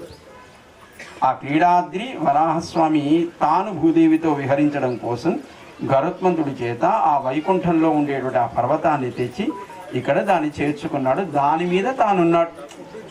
మన తర్వాత మనవాడు బయలుదేరాడు. అక్కడికి వెళ్ళి ఏమయ్యా, నేను కూడా ఉండడానికి కాస్త జాగిస్తావా అని అడిగాడు. ఎవరైనా? శ్రీనివాసుడు అని ఆయనకి పేరు. సరే వీడు మనవాడే కదా, ఇద్దాంలే అనుకున్నాడు. సరే నీకు ఉండడానికి కొంచెం ప్లేస్ ఇస్తున్నాను అన్నాడు. ఇచ్చిన తర్వాత ఏం చేయాలి? నువ్వు ఏదో నీకు ఇస్తే నాకు కూడా ఏ అస్తిత్వం లేకుండా మొత్తం అంతా నాదే అంటున్నావు అంటే, కాదు మనం ఒక ఒప్పందం రాసుకుందామని ఓ తామ్ర పత్రము అంటారు, అంటే రాగి రేకు, దాన్ని తీసుకొచ్చుకున్నారు. ఇద్దరు ఒక ఒప్పందం రాసుకున్నారు. ఈ కొండ మీద మొదటి దర్శనం నీది, మొదటి నివేదన నీది, మొదటి ఆరాధన నీది, ఆ తర్వాతనే నా ఆరాధన, నాకు నివేదన, నా దర్శనం. ఎవరైతే నిన్ను ఏర్పడదు కనుక ఏం చేయాలి? మొదట కింద అలవేలుమంగని దర్శించాలి, కొండ మీద వరాహస్వామిని దర్శించాలి, ఆ తర్వాత వెంకటేశ్వర స్వామిని దర్శించాలి. అలా దర్శిస్తేనే ఫలం అని మనం కూడా పాపం వరాహస్వామి గుడి కట్టాం. కానీ ఇక్కడ కూడా ఈయనే మొత్తం అంతా నేనే ప్రధానమని, నేనే ఇంద్రుడు తిరుమల నిర్వాహకుని అని పాపం ఈయన పాపం ఇక్కడ కూడా ఆయన పక్కన పెట్టేసి ఏదో వాళ్ళు దీపాలు పెడుతున్నారు అనుకుంటాం.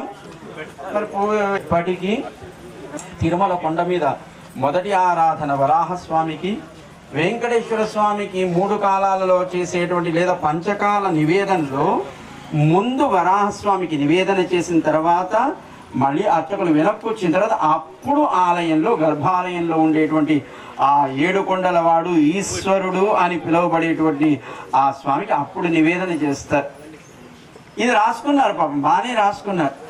అక్కడ మాత్రం ఏదో పాటిస్తున్నారు, ఇంకెక్కడా పాటించడం లేదు. మన తిరుమలలాగా మనం దీన్ని చేద్దాం అనుకుని వరాహస్వామిని పెట్టాం, పార్థసారథిని పెట్టాం, నరసింహస్వామిని పెట్టాం, విశ్వక్సేనుని పెట్టాం, భాష్యకార సన్నిధిని రామాంజనాన్ని పెట్టాం. కానీ ఇక్కడ వరాహస్వామి నామ మాత్రమే ఉన్నాడా అంటే మరి ఒకవేళ ఉంటే దాన్ని మనం కొంత మళ్ళీ ఆ తిరుమల సంబంధాన్ని మనం పునరుద్ధరించే ప్రయత్నం చెయ్యాలి. అదే ముందో వెనకాతలో అంత అయిపోయిన తర్వాత ఇక పోతూ పోతూ ఈయన కూడా ఒకసారి చూపించేద్దాం అనుకుంటారు, తెలియదు అనుకోండి. కానీ మొదటి ఆరాధన, మొదటి నివేదన, మొదటి దర్శనం కేవలం ఇది రాసుకున్నారు ఇద్దరు. సరే పోన్లే అంతా నువ్వే, ఇంక ఇప్పుడు నేను మళ్ళీ నిన్ను కాదని నేను లోకంలో నేనేం చేయలేదు. ఎందుకంటే ఈయన నభూతో నభవిష్యతి, ఈయన కలియుగ దైవము అని ఈయనకు పేరు పడిపోయింది. కనుక కలియుగంలో నువ్వే తప్ప నన్ను ఎవడు పట్టించుకోడు కదా. కనుక ఒక పత్రం అయితే రాసుకుందాం అనుకున్నావు. మొదటి ఆరాధన, మొదటి నివేదన, మొదటి దర్శనం ఇగో వరాహస్వామికే జరగవలెను, ఆ తర్వాతనే ఏం చేసినా ఆ ఫలం ఏర్పడుతుంది అని రాసిచ్చాడు. ఇప్పటికీ మనం వెళ్ళి ఇప్పుడు అక్కడ ఏం ఆ పత్రం ఒకప్పుడు ఉండేది, చూపించేవాళ్ళు, ఇప్పుడు కూడా అక్కడ ఉంది. కానీ ఎవరైనా విఐపీలు వస్తే చూపిస్తారు. వాళ్ళిద్దరు రాసుకున్నటువంటి ఒప్పంద పత్రం ఇప్పటికీ వరాహస్వామి దగ్గర ఉంది. ఆయనకి ఇచ్చుంటే అది మొత్తానికే పోయేది, కానీ ఆయన ఇవ్వలేదు, ఈయన దగ్గరే పెట్టుకున్నాడు. ఎందుకంటే ఆ ప్రివిలైజ్ పొందాల్సిన వాడు ఈయన కనుక ప్రివిలైజ్. ఇప్పుడు కొంతమంది ఏం చేస్తారు, భూమి రాసిచ్చేస్తున్నారు, రాసిస్తారు. రాసిచ్చిన తర్వాత అమ్మో నువ్వు పోగొట్టుకుంటా నా దగ్గరే ఉంచుంటాడు. ఇంకా రాసిచ్చి ప్రయోజనం ఏంటి? మళ్ళీ ఏ రోజు ఉంటుందో లేదో తెలియదు. మళ్ళీ ఓ రోజు రాత్రి ఆయన దాన్ని చిప్పి పడిస్తే మనకేం తెలుసు. కనుక ఎవడికి ఆ హక్కు చెందాలో వాడి దగ్గర పత్రం ఉండాలి. అందుకే పాపం ఈయన కొద్దిగా కొంచెం తెలివిగానే ప్రవర్తించాడు. ఏమయ్యా నువ్వు రాసిచ్చావు కానీ పత్రం నీ దగ్గర పెట్టుకుంటే ఇంకా మిగిలేదేం లేదు, పత్రం నా దగ్గరే పెట్టుకుంటానన్నాడు. వరాహస్వామి దగ్గరే ఆ రాగి పత్రం ఇప్పటికీ మనం చూడొచ్చు. కనుక అలా వరాహస్వామి భూదేవితో విహరించడం కోసం ఆ వైకుంఠంలో ఉండేటువంటి ఆ పర్వతాన్ని, దానికి క్రీడాద్రి, క్రీడా అంటే ఆట స్థలం, ఆద్రి అంటే పర్వతం, ఆయన అక్కడ విహరించేవాడు అమ్మతో. కనుక ఆ పర్వతాన్ని కిందికి తెప్పించుకున్నాడు గరుత్మంతుడి చేత. దానికి క్రీడాద్రి, అందుకే దానికి అంత గొప్ప శక్తి. స్మరణ చేత, దర్శనం చేత, స్పర్శనం చేత మనం జన్మజన్మల నుంచి చేసిన పాప పుణ్య రూపమైన కర్మను తొలగించగలిగే శక్తి, దహింప చేయగలిగే శక్తి ఆ పర్వతానికి ఎందుకుంది అంటే దానికి ఉండే గొప్పతనం అది. అందుకే దానికి వెంకటాద్రి, వెంకటాచలము, దానిపైన ఉండేటువంటి వాడు సకల జగన్నియామకుడు కనుక ఈయనకి వెంకటేశ్వరుడని పేరు. కనుక వెంకటాద్రి సమం స్థానం, ఇది బ్రహ్మాండాలకి అవతల ఉండేటువంటి పరమపదంలో ఉండేటువంటి పర్వతం. అది అంటే అది గొప్పదేనా కాదా? కానీ ఈ బ్రహ్మాండంలో మనం చెప్పుకునేటువంటి ప్రకృతి మండలంలో దానితో సమానమైనటువంటి స్థానము మరొకటి లేదు అని ఈ శ్లోకం మనకి స్పష్టం చేస్తుంది, వరాహ పురాణంలో ఉండేటువంటి శ్లోకం. అలాంటి స్వామి మనందరినీ అనుగ్రహించడం కోసం ఎవరు పిలిస్తే వారి భక్తికి తగినట్టుగా, వారి ఆర్తికి తగినట్టుగా తాను ఎక్కడికైనా వెళ్ళగలడు అని తనలో ఉండేటువంటి సౌలభ్యం అనే గుణాన్ని చక్కగా దర్శింపచేయడం కోసం మీరందరూ పిలిస్తే, మీ తరపున మన నరసింహదాసు గారు పిలిస్తే ఆయన ఇక్కడికి చేరి మనందరినీ అనుగ్రహిస్తూ ఒక 12 సంవత్సరాలు పూర్తయ్యాయి. దానికి ఒక పుష్కరము అని మనం పేరు పెట్టుకున్నాం. ఆ పుష్కర బ్రహ్మోత్సవము అంటే ఆయన వచ్చినటువంటి సమయం ఏదైతే ఉంటుందో ఆయన పుట్టినరోజు అని అనుకుంటారు. కానీ ఆయన పుట్టినరోజు ఏది? శ్రవణ నక్షత్రం. ఆ కాలంలో 12 సంవత్సరాలకి పూర్వం ఆ పాల్గొన మాసంలో శ్రవణ నక్షత్రంలో స్వామి విగ్రహ మూర్తి ప్రతిష్ఠ జరిగింది. కానీ మళ్ళీ అదే ఆ పాల్గొన మాసంలో శ్రవణ నక్షత్రం ఎప్పుడు వస్తుందో అప్పుడు ఆయనకి ప్రతి సంవత్సరం పుట్టినరోజు చేస్తాం. ఓ 5 రోజులు చేస్తాం, ఓ 3 రోజులు చేస్తాం. మనకు ఉండేటువంటి భక్తిని బట్టి, మనకు ఉండేటువంటి సంపత్తిని బట్టి కొంతమంది 1 రోజు చేస్తారు, కొంతమంది 3 రోజులు చేస్తారు. భక్తి శ్రద్ధ ఇది కూడా ఉండాలా వద్దా? మరి ఆగమాలు స్వామివారు ఎంత స్పష్టంగా చెప్పారు, సౌలభ్యం ఎలా ఉంటుంది, ఇది చెయ్యి అని అదే వేదం చెప్తుంది. కాదండి ఇది కుదరదా, పోనీ ఇదన్నా చెయ్యి, ఇదన్నా చెయ్యి, ఇదన్నా చెయ్యి, లేదా ఈ మాత్రమన్నా చెయ్యి అని దాన్ని మారుస్తూ మారుస్తూ ఎంత మినిమం మనం ఏం చేయగలుగుతామో దాన్ని కూడా చెప్తుంది. మ్యాక్సిమం ఏం చేయాలో చెప్తుంది. కానీ మనమంతా ఏం చేస్తాం, మినిమంకి మనం కమిట్ అవుతాం, మ్యాక్సిమంకి మనం పోం. మరి మ్యాక్సిమం పోతే మళ్ళీ ఎందుకు వచ్చిన తలనొప్పి కనుక మినిమం ఆయన చేసేయమన్నాడు కనుక ఓకే. కనుక 1 రోజు 3 రోజులు 5 రోజులు 21 రోజు చేయొచ్చు, 9 రోజులు చేయొచ్చు. జయస్వామి చెప్పారని అహోబిల్ జయస్వామి. దీనికి బ్రహ్మోత్సవము బ్రహ్మ అలా నిర్వహించాడు ఒకనాడు. వెంకటాద్రిలో ఉండేటువంటి తిరుమల శ్రీనివాసుడికి ఆయన ఒక ఉత్సవం చేశాడు. ఆయన ఈ భూమి మీద లోకాన్ని అనుగ్రహించడానికి వచ్చిన ఆ స్వామికి తాను చేసిన ఉత్సవం కనుక దానికి బ్రహ్మ ఉత్సవం అంటే బ్రహ్మ చేత జరిపించబడిన ఉత్సవం, దానికి బ్రహ్మోత్సవము అని పేరు. దానికంటే ఉత్సవం అంటే ఆనందాన్ని ఇచ్చేది, కానీ దానికంటే గొప్ప ఆనందాన్ని లోకంలో మనకి ఏది ఇచ్చేది లేదు కనుక దానికి మహా ఉత్సవము అని పేరు పెట్టారు. దాన్ని మహోత్సవము అని అంటారు. మహోత్సవం లేదా బ్రహ్మోత్సవం ఏంటిది? ఇది ఆయనే స్వయంభూగాను లేదా ప్రతిష్టామూర్తిగాను ఆయన ఒక అర్చారూపంలో ఒక విగ్రహ రూపంలో తాను చేరినటువంటి కాలం ఏదైతే ఉందో ఆ మాసం ఆ నక్షత్రం, ఆ నక్షత్రాన్ని పురస్కరించుకొని మీకు పిల్లవాడు పుడితే ఆ పుట్టిన పిల్లవాడికి సంవత్సరానికి ఒకసారి పుట్టినరోజు పండుగ ఎలా జరుపుతారో ఆయనకు కూడా ఒక పుట్టినరోజు పండుగ ఈ మహోత్సవం. దీనికి బ్రహ్మోత్సవం అని పేరు. ఈనాడు 6వ రోజు పుష్కరోత్సవం కదా, దీన్ని 7 రోజులు చేద్దామని అనుకున్నా. ముందు 5 రోజులు చేసేవాళ్ళం. ఇప్పుడు పుష్కరోత్సవం 12 సంవత్సరాలు పూర్తయింది కదా, ఇంకా బాగా చేయాలని 7 రోజులు చేద్దామని దీన్ని సాప్తాన్నికము అని అంటారు. నిన్నటి రోజు మనకి స్వామికి కళ్యాణ మహోత్సవం, గరుడ వాహన సేవ మన గ్రామంలో జరుపుకున్నాం చాలా అందంగా, చాలా శ్రద్ధగా. దాని తర్వాత ఈరోజు మనకి స్వామికి మనం 6వ రోజు జరపవలసినటువంటి ఆ ఉత్సవంలో జరపవలసినటువంటి యజ్ఞ కార్యక్రమాన్ని, దాని తర్వాత ఆలయంలో జరగవలసిన కార్యక్రమాలు, సాయంకాలం దోపుత్సవం అని ఒక కార్యక్రమం ఉంటుంది. దాని తర్వాత రేపు 7వ రోజు మనకి ఉత్సవ పరిసమాప్తి. మాధ్యాహ్నిక సమయంలో మనకి స్వామికి అభిషేకం ఉంటుంది. దాని తర్వాత చక్రతీర్థము, చక్రవాడి ఇలా పేర్లు ఉంటాయి. దాన్ని జరుపుకున్న దానికి ముందు మాడవీధిలో రథోత్సవాన్ని అంటే వాహన సేవలు, యజ్ఞ కార్యక్రమం ఈ రెండే మనకి ఉత్సవంలో ప్రధాన. రోజుకు ఉదయం ఒక వాహనము, సాయంకాలం ఒక వాహనం. చెప్పారు కదా, ఎన్ని వాహనాలయ్యా, నువ్వు అన్ని వాహనాల మీద దర్శనాన్ని ఇస్తున్నావు అని 1, 2 ఆ సింహవాహనం కావచ్చు, గజవాహనం కావచ్చు, ఏదో ముత్యాల పందిరి కావచ్చు, లేదా కల్పవృక్షం కావచ్చు, లేదా ఇంకొక గరుత్మంతుడు కావచ్చు, హనుమంతుడు కావచ్చు, ఇలా ఎన్నో వాహనాలు. అన్నిటినీ ఇందాక చెప్పుకున్నాం కదా, వీటన్నిటినీ నియమించేది తానే అని చెప్పడానికి పక్షుల్లో ఒకదాన్ని, జంతువుల్లో ఒకదాన్ని, మనుష్యులో ఒకదాన్ని, వృక్షంలో ఒకదాన్ని, ఏదో ఇంకా పర్వతాలు ఒకదాన్ని, ఇలా అన్నిటినీ వాహనాలుగా మనకి దర్శింపచేస్తాడు. అది ప్రధానంగా ఉంటుంది. దాంతోపాటు యజ్ఞము, మూలమంత్ర, హవనం ప్రధానం కనుక మనకి వాహనాల్లో ఇన్ని వాహనాలు చేసిన తర్వాత చిట్ట చివరిగా రథోత్సవంతో మరొక వాహన సేవ ఉండదు. అందుకే మనకి చివర రథోత్సవం చేసుకోవాలి అని ఈ పుష్కరోత్సవంలో రేపటి రోజు చివరి రోజు మనం మాఢవీధిలో రథోత్సవాన్ని మనం నిర్వహించుకోవాలి. స్వామి యొక్క ఆ దివ్య దర్శనాన్ని మనమంతా పొందాలి అని రథోత్సవాన్ని రేపు ఉదయం పెట్టుకున్నాం. రథోత్సవం పూర్తి అయిన తర్వాత దానికి ముందు పూర్ణాహుతి అవుతుంది. పూర్ణాహుతి కాగానే రథోత్సవం, రథాన్ని చక్కగా ఆరాధిస్తారు, రథ బలి ఉంటుంది. దాని తర్వాత రథాన్ని తీసుకొని బయలుదేరుతాం స్వామిని. మాడవీధి నుంచి రాగానే ఆ రథోత్సవం మళ్ళీ మన పుష్కరిణి దగ్గర ఆపి స్వామిని పుష్కరిణి తీరానికి చేర్చి అక్కడ స్వామికి అభిషేకాన్ని చేసి ఆయన ప్రతీకగా దాన్ని మనం మన శిరస్సును ధరించేట్టుగా దాంట్లో మనం కూడా దిగి స్నానం చేస్తాం. దాంట్లో చక్ర తీర్థం, మాధ్యాహ్నిక సమయానికి వాహన సేవలు, యజ్ఞ కార్యక్రమం పూర్తయిపోతాయి. దాని తర్వాత మరి మొదటి రోజు సాయంకాలం అందరినీ రండి, మా వెంకటేశ్వర ఉత్సవం జరుగుతుంది అని మా అందరినీ పిలిచామా లేదా? దేవత ఆహ్వానము.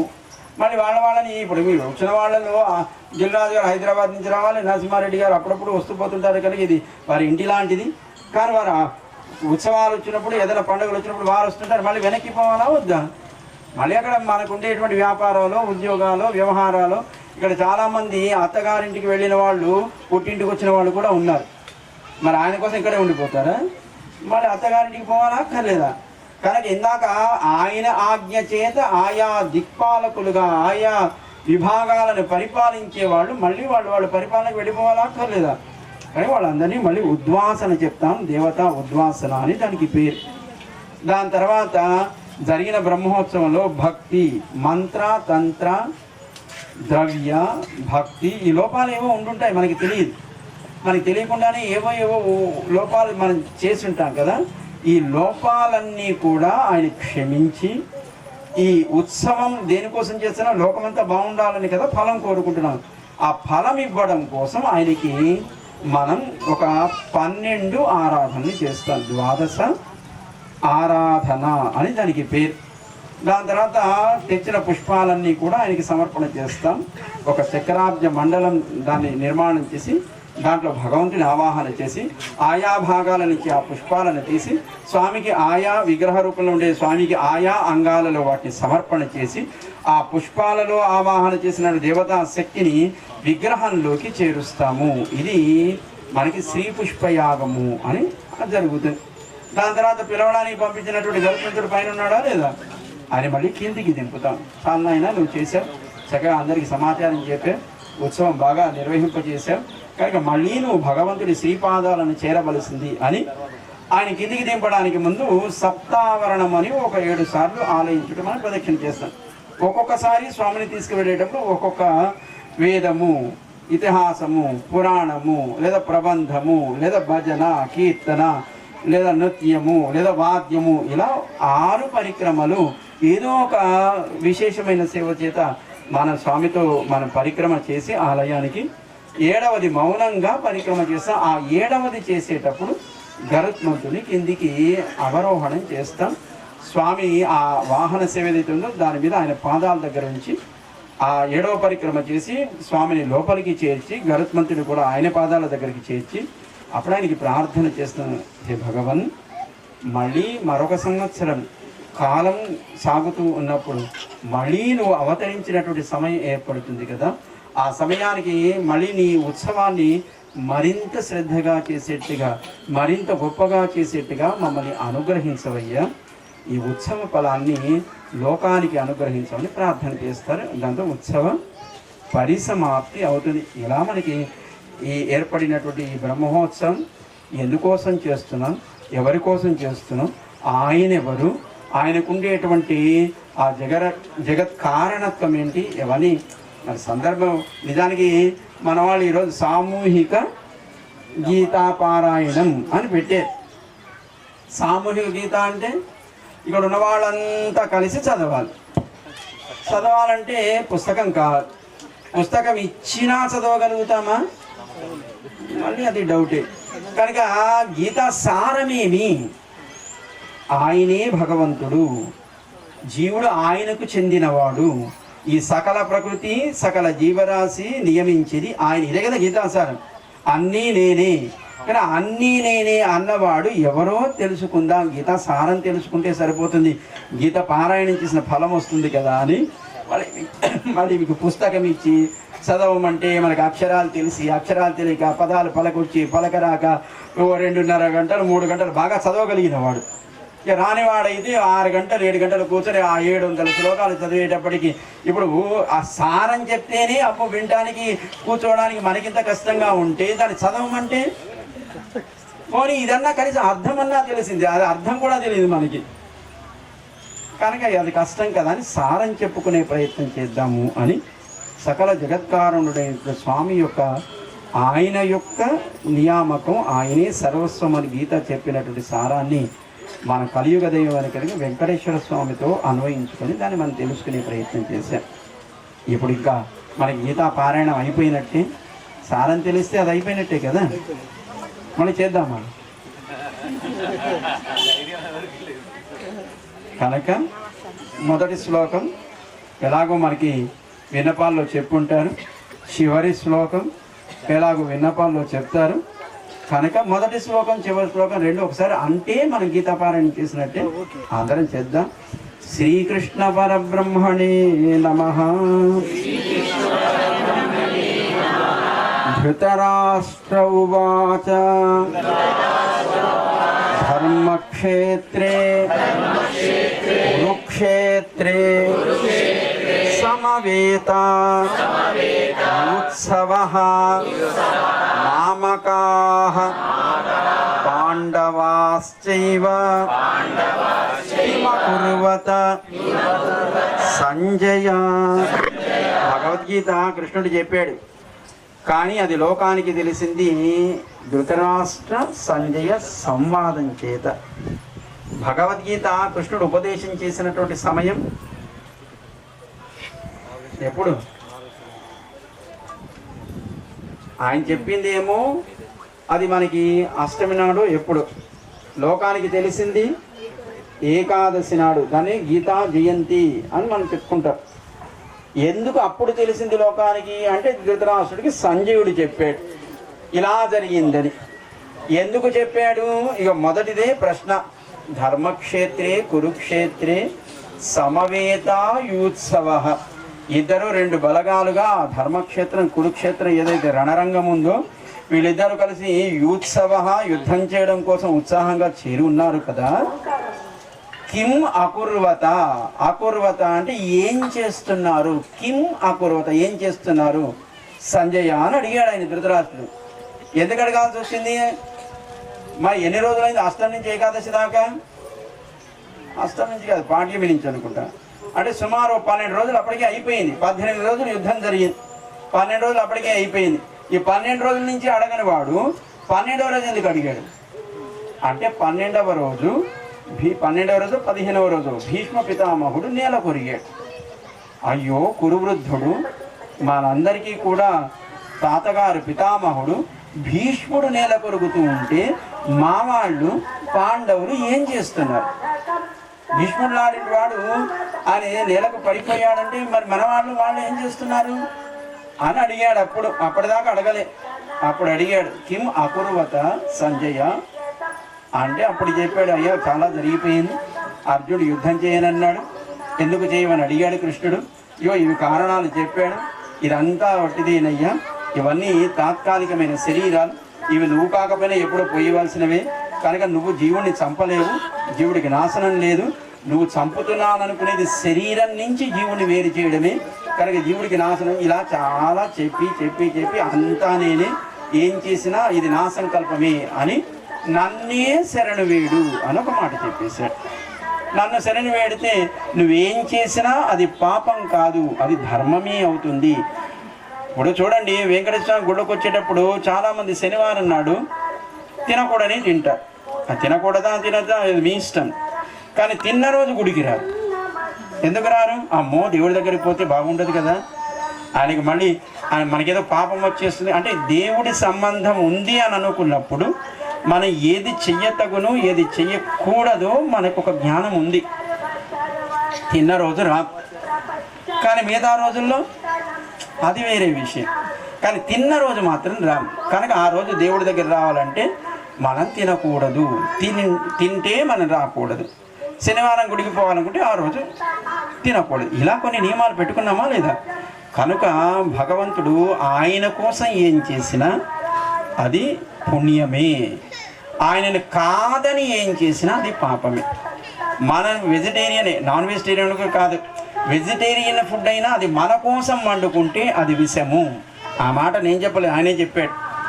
కానీ ఆయన కోసం చేసింది, ఆయన ప్రసాదంగా తీసుకున్నది అది అమృతము. అదే జయస్వామి చెప్పారు.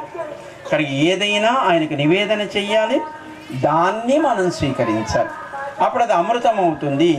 అంటే అమృతం అంటే భగవంతుని పొందింప చేస్తుంది. విషము అంటే మృత్యువు. మృత్యు అంటే భగవంతుడి నుంచి ఎడబాటు.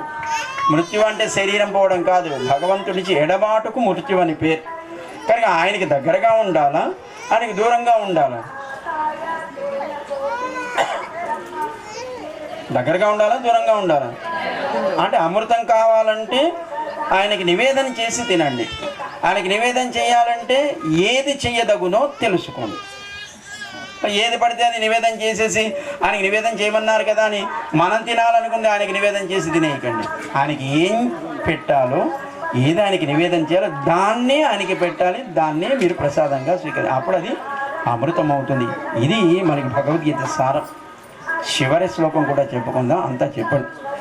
యత్ర యోగేశ్వర కృష్ణో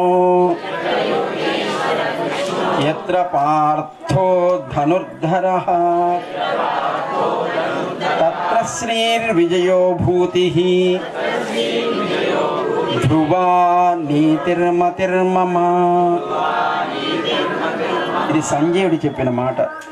యత్ర ఎక్కడైతే యోగేశ్వరః కృష్ణః, కృష్ణ అంటే ఆనందమే కృష్ణుడు. అయితే యోగేశ్వరుడు అంటే మన ఇంద్రియాలని, సకల జగత్తుని, మనని నియమించేవాడు. ఆయనకే యోగేశ్వరుడు అనే పేరు. అన్నిటినీ నియమించేవాడు కనుక యత్ర యోగేశ్వర కృష్ణ, సకల జగత్తును నియమించేవాడైనటువంటి ఆ కృష్ణుడు ఎవరైతే ఉన్నారో ఆయన ఎక్కడుంటాడో, యత్ర పార్థ ధనుర్ధర, ధర్మాని కోసం యుద్ధం చేయడానికి సిద్ధపడే పార్థుడు, కృష్ణ ఆజ్ఞానువర్తి అయి ధర్మం కోసం యుద్ధం చేసే పార్థుడు, కృష్ణుడికి ప్రియమైన వాడు తానెక్కడ ఉంటాడో ఇద్దరు కలిసి ఉన్న చోట తత్ర శ్రీహి విజయ భూతి, సంపదలు అలాగే శుభాలు అలాగే విజయం ఇవన్నీ అక్కడే ఉంటాయి. ధ్రువా నీతి మతి మమః. ఇది నా అభిప్రాయం సుమా. ఈ మాట చెప్పిన ఆయన ఎవరు? సంజయుడు. ఆయన ఎంత గొప్పవాడు! వేదవ్యాసుడు అనుగ్రహాన్ని పొందినవాడు. తాను యుద్ధరంగంలో లేకుండా, యుద్ధరంగంలో ఆ 18 రోజులకు ముందు గీతా ఉపదేశం చేసినప్పుడు ఏం జరిగిందో పూసకొచ్చినట్టు ధృతరాష్ట్రుడికి, అంధుడైన ధృతరాష్ట్రుడికి చెప్పగలిగాడు. చూసినవాడు కూడా చెప్పలేడు. ఈయన అంధుడు, పాప ఈయనకి తెలియలేదు, గుడ్డివాడు కదా, ఈయనకి తెలియలేదు అనుకుందాం.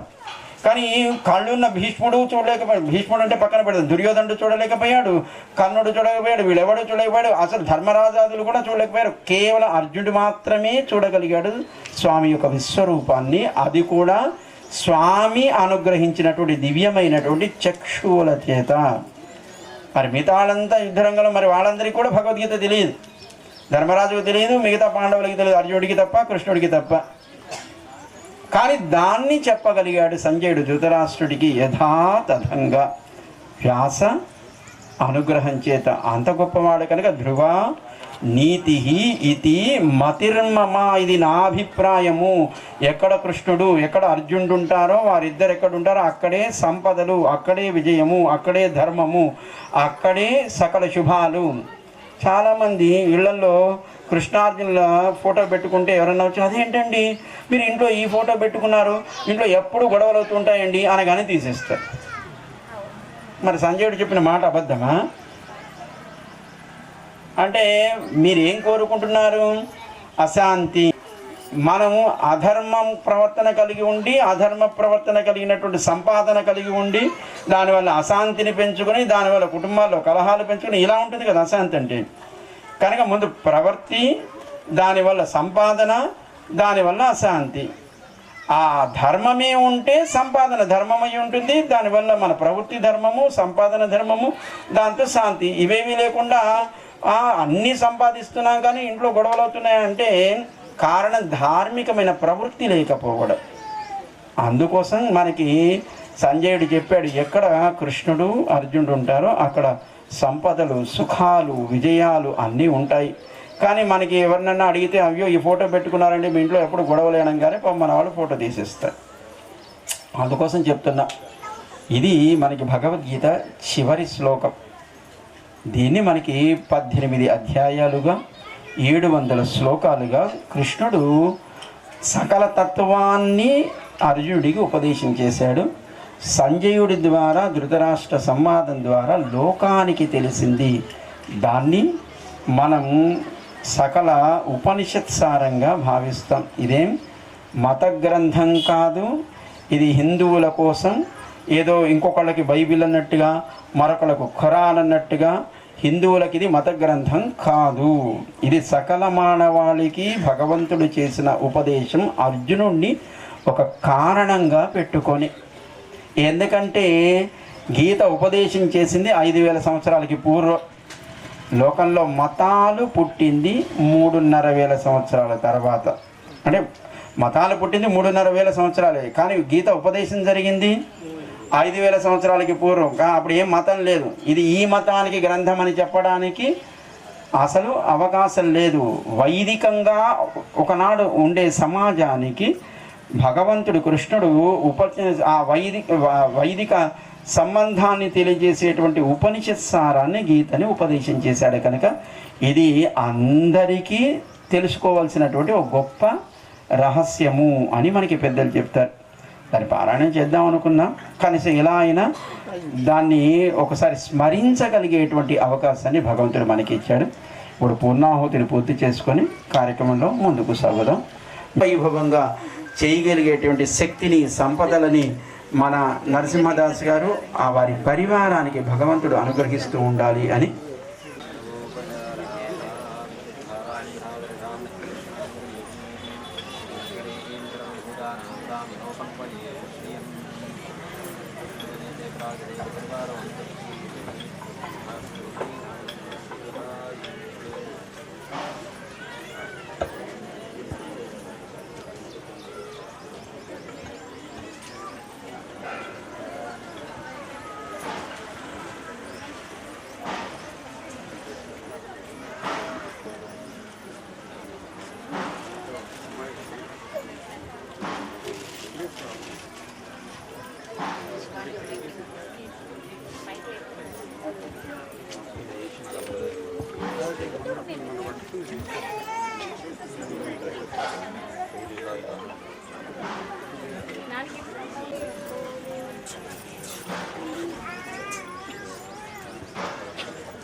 बोल यज्ञ भगवान की, गणेश भगवान की,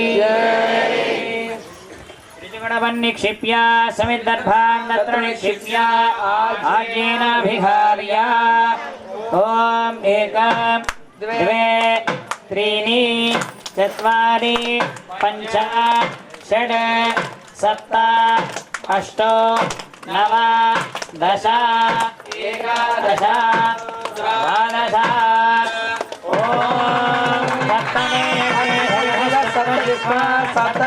सप्तधामप्रियाणि सप्तहोत्रा सप्तधात्रायनन्य सप्तयोनिरावृणस्वाघृतेन इदं विष्णुविदक्रमे त्रेणानि दलेवनं समूढमस्यमां सुरे स्वाहा हे विष्णवे परमात्मन इदम् ओम वशोर्थारान् जुहोतिपशो एषा हूयते घृतस्य वामेव मेषाधारामुष्मिन् लोके बिन्मभानोपनिष्ठनाज्येन जुहोतिते जो वाज्यन्ते जो वशोद्धाराने जहेवास्मै तेजो वरुन्धे दो कामावैव सोद्धारा कामानेव वरुन्धे भगवान की जय। राजराष्ट्रभवृद्ध्यर्थं पुरुषमन्त्रणोत्पादं च सुपथानाये अस्मान् विश्वानि देवयूनानि विद्वान् यस्मद्योरानवेनो वक्तामि अजरेभिरजत्रान्ये सम्मानयानन्यो अस्मान् पूष्यपृथ्वी बहुलान् उर्वी भवातो काजितनयानि संयोः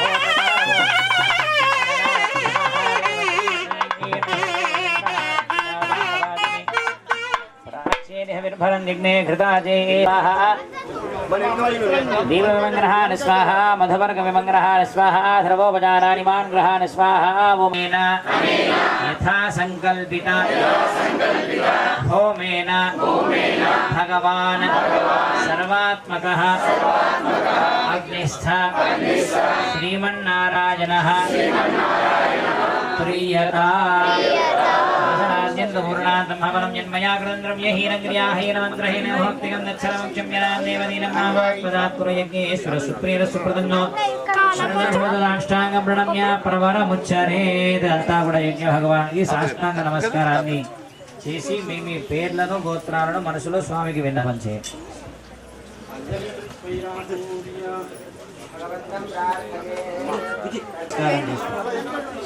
उपचारावदेशेन हर हर्मजावधानानि वाञ्छरवाञ्छवस्तु पुरुषोत्तमा भूमोस्खलिगमानानां भूमिरेवामलम्बरत्रैः प्रतिपन्नानां त्वमेव अञ्जलिस्सकृतवान् भगवत्पादमूले नमत्याद्यस्तः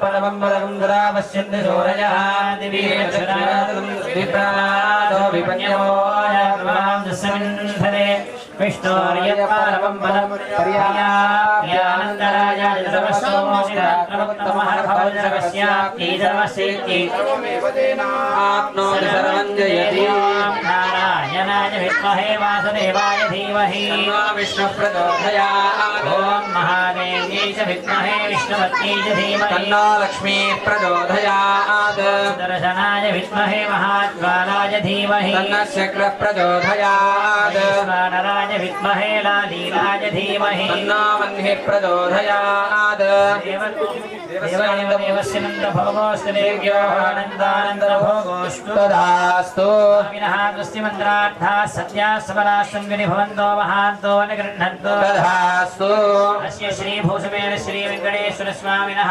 नित्योत्सवादि विविधमहोत्सवाः निर्विघ्नाः निरवच्छिन्नाश्च भूयासरित भवन्तो महान्तो न गृह्णन्तु तदास्तु श्रीभगवतो देवदेवोत्तमस्य श्रीमनिखिलाण्डकोटिब्रह्माण्डनायकस्य श्रीभूषमेण श्री वेङ्कटेश्वरस्वामिनः कृपया अस्मिन् राजराष्ट्रग्रामयजमानाचार्यादीनाम् उत्सवकर्तॄणाम् अस्मिन् प्रान्ते निवासिनां सर्वासां प्रजानां सर्वेषां प्राणिनां च क्षेमस्थैर्य धैर्य वीर्य विजया भजाजिरारोग्यैश्वर्य धनधान्य पुत्रपौत्राभिवृद्धिर् भूयादिति भवन्तो महान्तो न गृह्णन्तु तदास्तु येषोऽयन्निरुपद्रवोऽस्तु तदास्तु राजा धार्मिको विजयी भवतु तदास्तु नदीतटाद्यखिलमिव सम्पूर्णं भवतु तदास्तु सर्वे जनाः सुखिनो भवन्तु तदास्तु स्वस्ति प्रजाभ्यः परिपालयन्तां न्यायेन मार्गेण महीमहीषाः गोब्राह्मणेभ्यः शुभमस्तु नित्यं लोकाः समस्ताः सुखिनो भवन्तु वर्षदवर्जन्यपृथिवी देशोऽयंशोभरहितो ब्राह्मणाः सन्तु निर्भयाः कामेरी वर्धतां काले काले वर्षतु वासवः श्रीरङ्गनाथो जयतु श्रीरङ्गश्रीश्च वर्धताम् यज्ञ भगवान् की जय दर्शन भगवान की जय मार्ग प्रतिष्ठापनाचार्य वेदांत प्रवर्तकाचार्य श्रीमत् परमहंस परिव्राजकाचार्य श्री श्री श्री कृतज्ञ श्रीमन्नारायण रामानुजय स्वामी मार्ग प्रतिष्ठापनाचार्य वेदांत प्रवर्तकाचार्य श्रीमत् परमहंस परिव्राजकाचार्य श्री श्री श्री देवनाथ रामानुजय स्वामी जय श्रीमन्नारायण బ్రహ్మోత్సవ కార్యక్రమంలో భాగంగా 6వ రోజు నాటి పూర్ణాహుతి కార్యక్రమాన్ని యాగశాలలో పూర్తి చేసుకున్నాం. క్రమంగా మన స్వాముల యజ్ఞ ప్రసాదం తీసుకొని సుదర్శన భగవానుడితో పాటుగా ఆలయానికి చిక్కుకుందాం.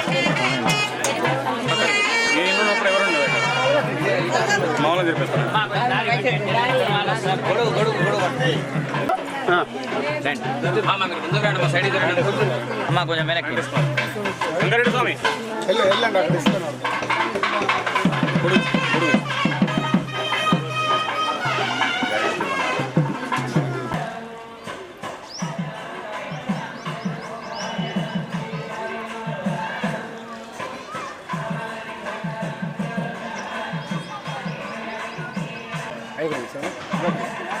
జై శ్రీమన్నారాయణ. పాపాలను తొలగించే ఏకాదశి, పాప విమోచన ఏకాదశి. అదేవిధంగా ఈరోజు అత్యంత పవిత్రమైన శ్రీ మహావిష్ణువుకు ఎంతో ఇష్టమైనటువంటి పవిత్రమైన రోజు ఏకాదశి. ఈ యొక్క ఏకాదశి రోజు ఈ యొక్క ఇందూరు తిరుమలలో ఇటువంటి కార్యక్రమం నిర్వహించడం నిజంగా మా యొక్క పూర్వజన్మ సుకృతం. ఎన్నో జన్మల కర్మఫలం ఉంటుంది.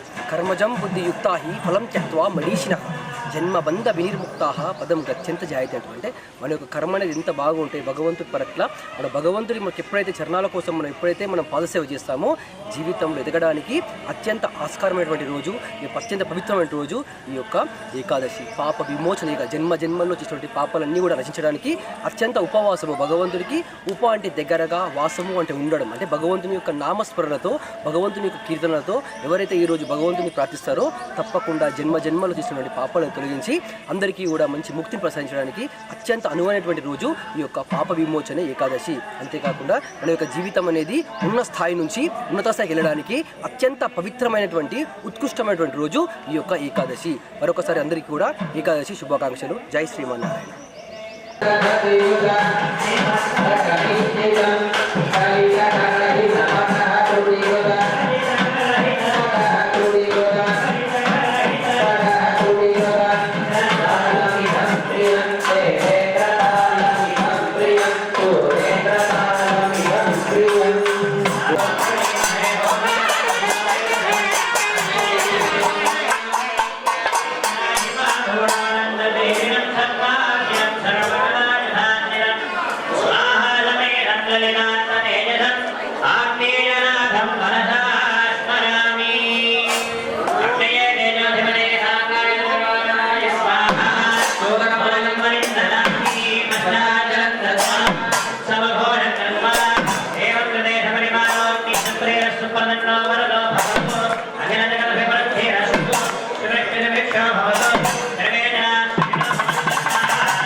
అంజన